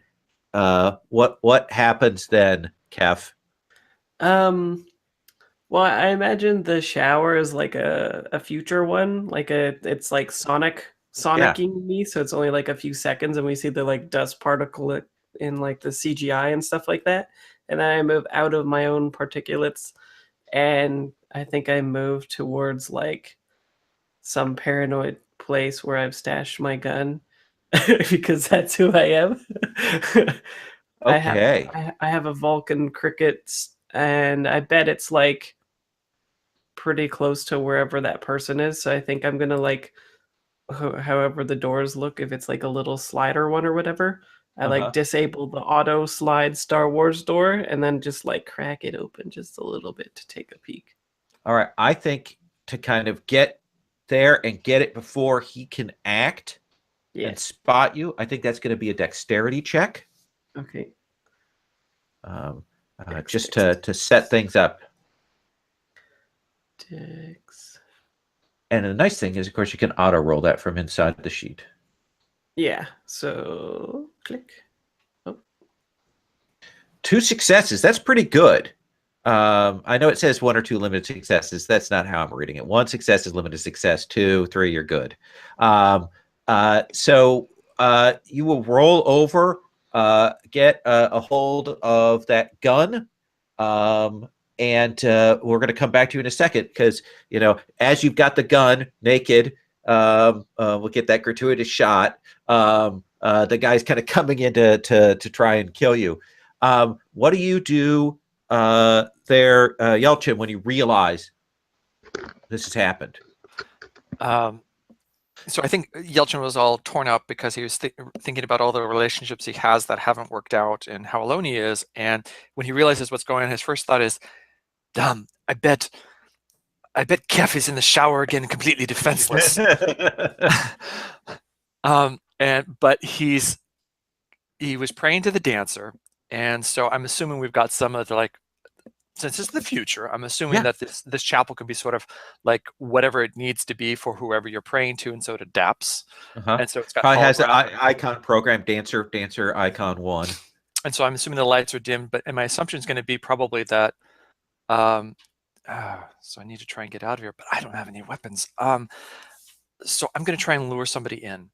Okay. So I want to darken the room and have a bright spot on the far side of the room, and stand next to the door. And also, so while I'm prepping this, I'd also like to rig it so that, maybe this is a flashback thing that I thought of, that I can hack the inertia systems. Okay. and maybe have it so that it reverses gravity for a certain period of time, and everybody on the crew is aware of this trick? I'll say you can. Well, let's see what the roll Stretching is. too far. Let's do this. Let's see what we get here for this. So I think that'll be you making a tech roll. Okay. Ooh, the first roll of the game. Second roll. Oh, second roll. Sorry. Sorry, no, I just shot you. Oh no, it's the second one. Whoops. Yeah, still hungover. Okay. So wait. So how do I do it? There's a little roll button by the skill. Yeah, I got that. So we're saying this is going to be tech. There it is. Technology. Wait, got it. So I just click it. Did it do anything? Okay, so you clicked on that and you got a failure. All right. Oh. Now you got no sixes. You could pray to the icons to help you. Oh, definitely. And you can roll again. Essentially, you just hit that button again. Yeah. So my first attempt obviously was like have to shake off the hangover a little bit to do it better. Thinking about the dancer. Come on, dancer! I've got to must save my relationships. So I just click it again. Critical success. That is sweet. So I'm going to come back to you. I want to tell you something about the rolls. You notice at the top of your sheet it says modifiers positive and negative. Rather than doing pop-ups before each roll, you can put those modifiers in there and it'll affect the rolls globally, and then you can take it back down. So you don't have that extra step of going, Oh, okay. no, I don't have any modifiers. And that's the way if you re-rolled and you had gotten a success, you would essentially put a modifier depending on the number of successes. So let's say I rolled 6 dice, I got 2 successes, but I wanted more, then I would re-roll with a -2. Okay, so that's how that works. And I'm going to put my darkness points up to 1. So let's say we can get the lure here, and you can turn the gravity off in one area of the ship. Where do you want to turn the gravity off? Here or somewhere else? Oh, it's going to be in Kef's cabin. Okay. All right. So you turn the gravity off in Kef's cabin. All right. That is perfect. Karen, you hear some now you realize there's a couple people coming in here. This is the cargo area. They clearly want this object. They are coming here. Right. So I think that the first thing that she does is she's going to hide it. Okay. So essentially, I can call the thing that there's an odd thing in the scene. Perfect. Okay. So essentially what it is that we have all of our cargo things. We bought the ship sort of like off the lot. And so in the cargo hold, all the storage containers look exactly alike, and they're like these matched sets, but they also look just like the floor tiles. So she can pull one of the floor tiles out, put it in one of the cargo holds, and slip the box into the floor so that it looked like just one of the tiles. Perfect. She's got plenty of strength to do that. So. And then you want to try and get to cover or something? Yes. I will get to cover so I can hopefully get a swing on one of them. Do I have to say who I made the prayer to, or would it be because I used a faceless that I prayed to them? No, it doesn't necessarily mean that you prayed to the faceless. You can declare your prayer, who you pray to after you make a roll, but then it'll be set. Okay. All right. Got it. I'm going to be making a dexterity roll. If you can be successful about that, then they're not essentially going to get a shot on you. So, all right, I will try that. Okay. Are you happy with that limited success? One of the two is going to spot you. I guess I could try to do better. Okay. So then that means I'm praying to whomever it is that is for dexterity, correct? For dexterity, and I just keep getting the same thing. So okay. Apparently, or do I add something to it? So let me stop you here. So you got a limited success on the first one. So you would re-roll at a -1. Oh. Because essentially you've already got one success. We're going to add on to it. So go ahead and do that. Oh, all right. So Sorry about that. No, this is in part to get us to work through the dice mechanics. It doesn't like it when I do that. I put, because it's negative. Duh. Read the label. I'm so sorry. But why does it let you go to negative if it won't work? All right. That's crazy times, Mr. Dropdown. Okay. Worse. So you don't get an extra success. So you will Be spotted. Be spotted, and this one of these guys is going to fire off, and he's firing off a low carbine needler, essentially an inch. Lol. Yeah. She had said she was gonna pray to whoever the dancer, I guess. How does that affect things? Oh, yeah, actually, you're right. So you would roll. Okay, let's start again. That's perfect. Okay. So you had a dice pool, you got a success, so you're rolling one less die when you re-roll. Okay. But you're also, because you prayed, adding 2 dice. So it's a net plus 1 die. All right. So we'll try this again. I'm sorry. No, that's okay. We're getting through it. There. So I get 1 plus 1, which gives me 2. 2 successes. So neither of them will see you on this round. Okay. And thank you, Patrick. I appreciate that. Because we want to get it so we know how to do it. This is all about that. Ghazi, what do you do? So I think I'll put down what I was working on there. Considering just drinking it now. But I think I'll go over to what do we have for like interaction with the ship computers? Is it like anywhere and holographics pop up, or is it like one panel in each room, or how's that work? You tell me right now. You set it for the game.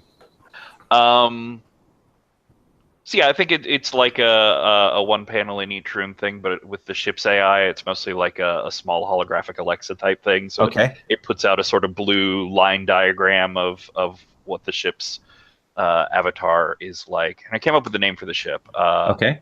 Alanka, which is the Phoenix. Oh, okay. Nice. And what do you want to do? You want to try to pull up info? I'm calling up with the ship's AI's help. I'm trying to get like camera feeds and figure out where people are. And then I'd like to start playing like door locking, corralling, trapping games with people. Okay. Well, what I'm going to have you do is, I'll look at your character sheet real quick here. You're going to have to make a data gen roll because somebody has hacked in to essentially lock up the ship's AI to lock down alarms and that kind of thing. Okay, cool. All right. So let's have you roll that. That's 2 successes. Are you happy with that? Well, how are we doing limited and critical success? Because you had. So right now, this is a good success. You're going to get what you want out of this right now, but you could get more. I got you. So you're sort of like further gradiating it. Yeah, I'm going to try and push you to do this so I can have a bunch of darkness points for next session. I've played with you before. I'm aware. Okay.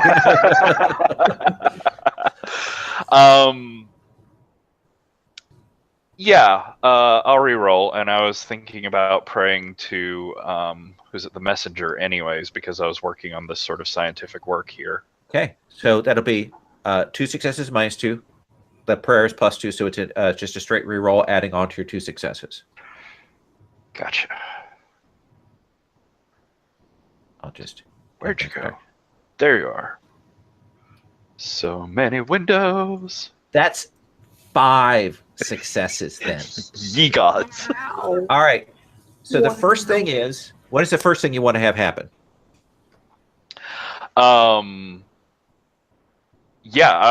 want the alarms to come on as doors start slamming around like the biggest group of them that I can see. Okay. So the first thing is we get the alarms going. We'll take a success for that. I'm going to take 2 more of your successes that essentially you'll spot that there's a group that is actually heading up to the bridge. That's the largest group. They're clearly going to, essentially take out who's ever on the bridge, or if there's nobody there, take command of the ship. And you can lock the doors down around them. You've got 2 more successes. What do you want to use those to do? Do you want to stop it from the people that are coming here to kill you? Wait, what's happening now? Yeah, well, no, there's some people out in the hall coming to kill you. No, they're fine. I'll take care of them.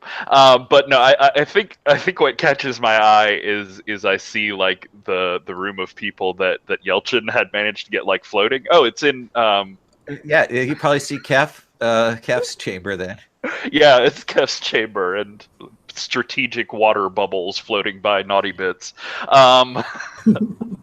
I think Kef's very skilled. He can take care of himself. So I think I'm going to get the ship to do a like hard, fast turn up so that everything in that room just like slams down to the ground. Okay. All right.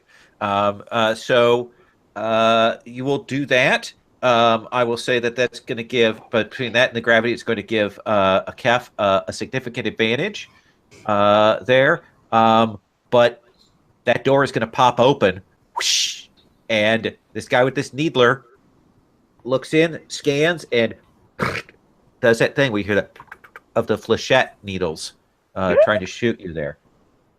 This game's more cyberpunk than I thought. They use that in the inside ships so they don't puncture walls. Makes sense. That's the goal here. So that is that.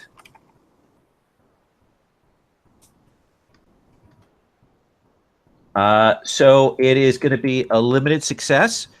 So essentially, he's going to hit you for 2 points of damage. Okay. Ow. Do you have armor? I don't know. We haven't bought stuff yet. Ghazi, did you buy any armor for yourself? I don't. Oh, but so. I said I was naked anyway, though, so Yeah. it would not make sense. Well, this is the one shooting Ghazi. Oh, I thought it was shooting me. Okay. Oh no, I'll get to you in a second. No, I took a communicator rather than armor. Okay. So essentially, 2 points of damage catches you as these metal needles bury themselves into your arm. Ow! I don't have very many. I'm changing my mind. Okay. Kef, you're like, I got my gun, and then suddenly you start to rise off the floor. Yeah. And then the ship lurches, and you hear outside that guy go oof, crashing down. What is it that you do that keeps you from like getting smashed to the floor?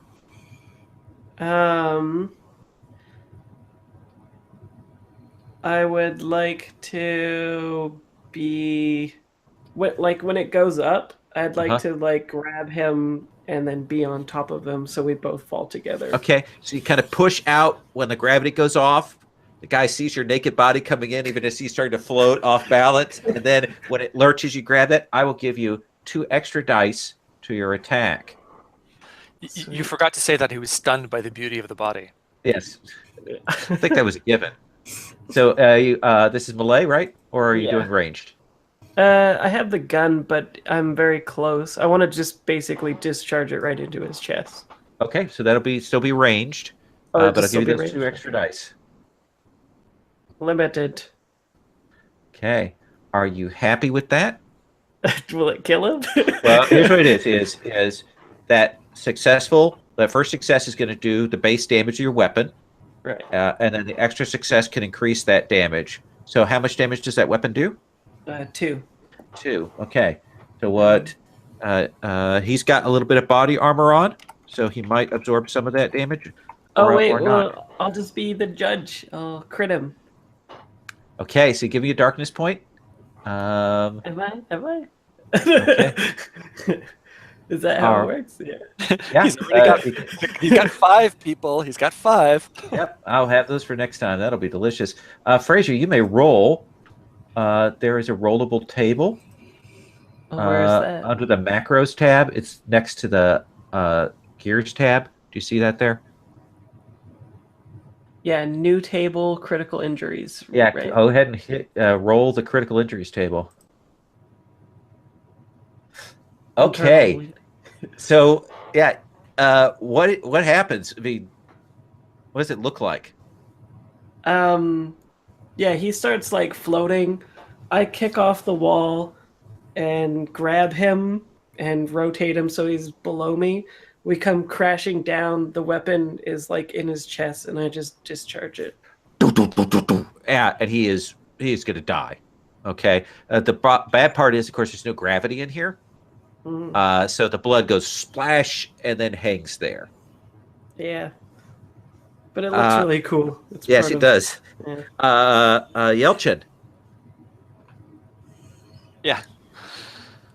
So I'm in a dim chapel. Waiting for the door. Coming for you. Yeah, no. I guess that was the question. How do we know they're coming to kill us? Well, if they boarded your ship, that's usually probably here to kill you. Without any warning. Okay, yeah. If they boarded our ship without any warning, they're probably here to kill us. Okay. Yeah. Not a surprise party. So I'm waiting next to the door with the lights dimmed and all the lighting focused on the icon that is currently displayed. And since the dancer, which is about relationships, and I would assume perhaps sexuality, it might be rather sensual and distracting. And do you want to hit this guy when he comes in with the? Hit him with what? I don't know. That's what I'm asking you. Are you just trying to hide? I don't know. I don't have any weapons, but what I was thinking was that I was going to say that in the prayers to the dancer, which might actually involve like sort of a Tai Chi, maybe it's actually prayers in motion. You're moving through things and what your motions are supposed to symbolize the different prayers or the stages of the some sort of stories from the dancer. But I also want to say maybe that he had his head covered, that maybe part of this religion is that when you pray, the men cover their heads. Okay. And so he's got that towel or shawl or whatever you want to call it. And what I want to do is I want to use it to, as the person comes through, I'm presuming he's going to come in with his weapon in front. And I want to use that to wrap around the weapon and pull it. Okay. I would say you would roll melee combat or dexterity to disarm him. Does that seem fair? You set up this action last round, so I'm going to give you 2 extra dice to that. Does that seem fair? Sure. So that means do I use modifiers? Is that the idea? Yeah. Okay. That's the easiest way to do it. So I had 2 modifiers. It's melee. And It's funny. It doesn't make a noise when I do that, so I never know if it worked. Okay. Did it work? So you have no successes on that roll. Gosh. I have no successes. Do you want to re-roll? If you do, you'll get 2 extra dice because you prayed to that icon, right? Or did you not? No, I was praying to the dancer. So okay. So 2 extra successes. Okay. Or 2 extra dice. So how do I just roll again or what you'll do is you'll add 2 more to your modifier, so it's now +4. Oh, okay. And re-roll. So if I muck this up, then the dancer has deserted me.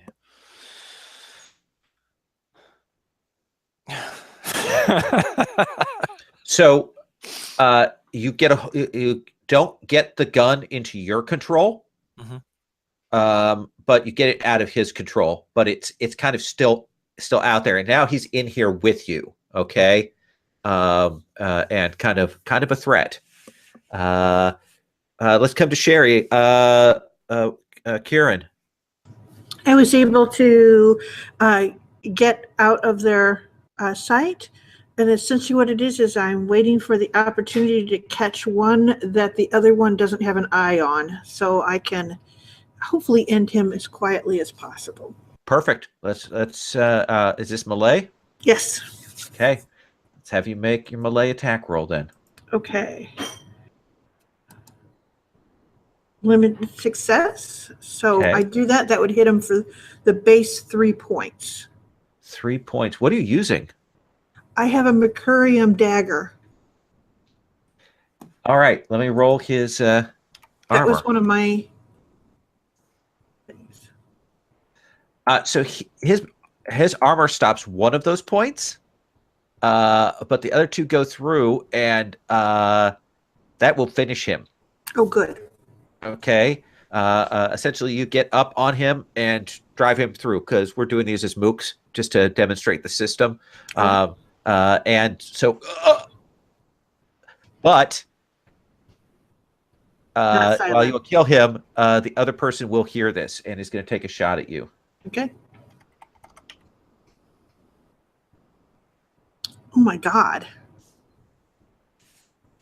All right. So I have 3 armor. I can hope and pray that.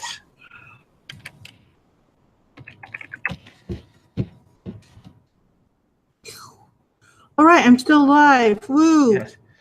So you're going to take 4 points. Oh well, then I drop. I think your hit points are a little bit more than that, actually. Oh, are they? Okay, good. Phew. Oh, that's right. They add them together. Yeah. Sorry, I'm used to your 0. Where you'd be dead as a doornail yes, right now. Exactly. Yes. Okay, I will mark those then. Awesome. Okay. Let's come back to you, Ghazi. So I think I've dived behind like a table or like a medical bed there, and I hit like a patch on my jacket here, and I think flight suit gives 1 armor. Okay. I think I'm imagining the exosuit, because I took an exosuit, as sort of like the Star-Lord thing where you like hit a button and it sort of spreads out over you. Okay. So I hit that and it starts like tessellating out over and covering me. And as I do, I'm going to yell out, Anka, seal and vent, as I want him to like seal this room and evacuate all the air. Okay. Let's have you roll data gen. All right. And also my exo shell has a little bit of armor, so maybe I won't die if this goes badly. Let's see. Jesus. If you were to re-roll, you get those re-roll it. extra dice. Yeah, what the fuck? Why did I pray to that guy if not to re-roll? So that's a total of a +1 modifier. Yeah, perfect. And 1 more. So that's 2 successes. So I will say you can vent this guy out, and I'll say you can vent that group that you held. Oh, nice. How does that sound okay? Essentially, the ones that were going to the thing, they get locked in there. They're at the board, doing the thing, trying to hack in against your thing, and then somebody looks down and goes, guys, and then they're flushed out into space there. Ooh, nice, even better. Kef, when we see you next, where are you at? I think I grabbed some kind of body wrap or something like that, and then go searching for more people to kill in the halls with my gun. So who do you end up on this scene when we see you? Are you there with Kieran, or are you there with Yelchin? Well, I thought my job was to protect Yelchin, so maybe I went for Yelchin. Okay, so you will go. We see you speed down the hallway. All the women in the audience are hoping that the thing will fly off, but it doesn't. And you'll see this guy he's sticking out in the hallway. He's clearly like struggling with somebody, fighting for a gun. What do you do? This is Sparta him. Okay. Yeah. So that's a melee attack? Yeah. Okay, go ahead and roll melee. I see Christo hasn't seen 300. No, I have. I didn't catch the reference. Oh, okay. So melee 1. I'll keep the 1 evil GM. All right. I have, do you have a melee weapon? No. Okay, I think so. Essentially, I think that just does 1 wound. Then is base damage for hand to hand. So you'll kick him and knock him into the door frame there. Yelchin, is struggling with this guy, and suddenly he comes crashing against the door frame, and you will see a glistening, naked calf out in the hall. Okay, well, I guess this means I don't have to go find Kef. So this is good. Okay. But he's not down. He's just against the wall. Yeah, he took some damage, but he's not out. Oh, okay. I think Kef is just going to wind up then and give him a kick to the face. Okay. Melee attack.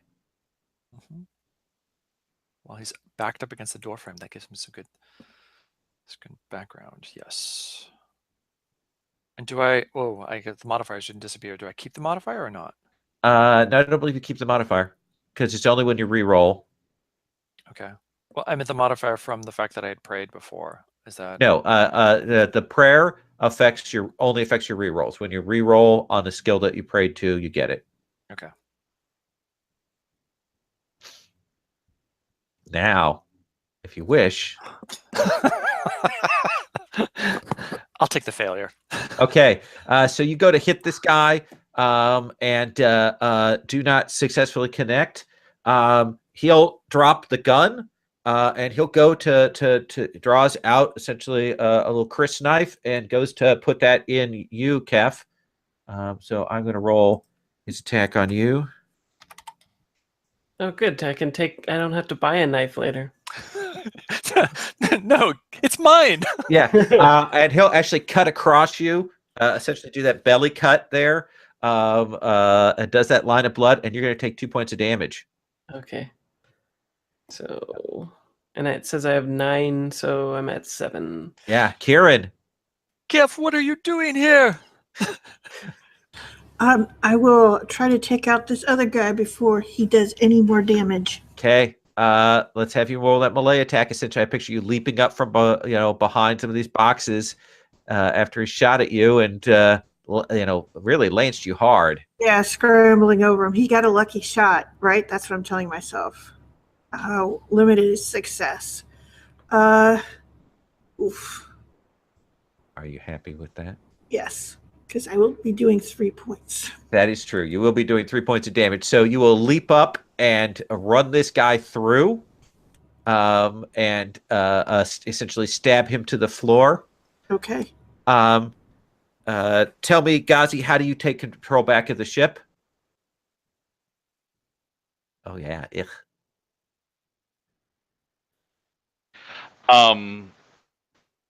So I think there's like a scene of me like hanging on to the bed here as like this particular room is vented and I sort of flopping around. But as that guy gets out and air comes back in here, I work my way to the door. I open it up and I just like I'm running towards the place where you do things with the ship. Yes, the bridge. You're running to the bridge. Even as you are running, you can hear the kind of the clunk as the boarding ship detaches as they realize that this has been a failure. When they see the people come flying out into space, and they will vent off. Kef, describe to me how you kill this guy.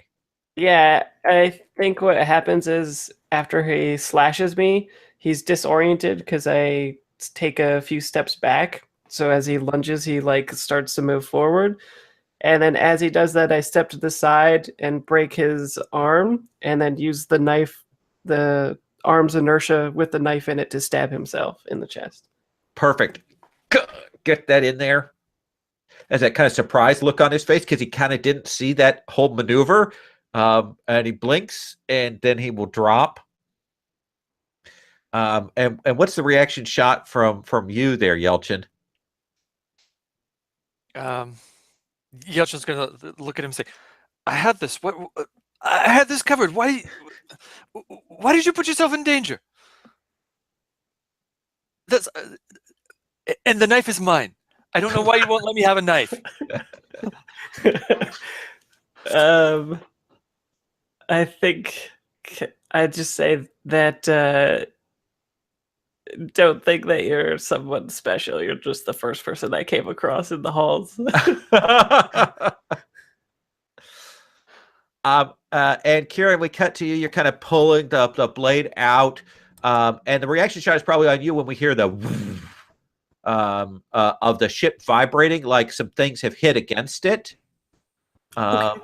And you guys will kind of pull up the external scanners, and we probably get that last 5 seconds of this small raiding ship that was attached to your side pulling away. And even as it does, you will see a particle cannon come across it and slice it, and it will explode. And you will see another ship about your size coming up. Clearly has zotched the raiders and the boarders there. And that's where we'll take up next time. So the police just destroyed them? Is that what you're saying? Doesn't look like a police ship. But we'll come back to that. I'm going to give everybody, I think, just to start us out, I'm going to give you all 3 experience points. Since this is kind of a little half session, I'm not even going to walk through the questions. I'm just going to give you those 3 points. Wow, 5 experience. 3 experience points. What's that I heard? I An thought official 5. voice saying 5? Yeah, it sounded official. That's it. Datagen got in. Yeah. It's hacked the system, hack the planet. Thank you guys very much. I'm gonna stop us here because I ran right up to time, past time. We had a big delay in the middle. We're gonna start out with this new arriving ship, which obviously has a case for you. So we'll come back to that next time, and we'll get started. Anything else? Or are you guys good? Okay. Good. Well, happy Easter, everyone. And happy April Fool's Day as well here. Because it's not Easter. Yes. Yeah. So thank you guys very much. If you have any questions about rules or mechanics or want to change anything between now and next session, feel free to hit me up. We'll see you all next Sunday. Stop the broadcast.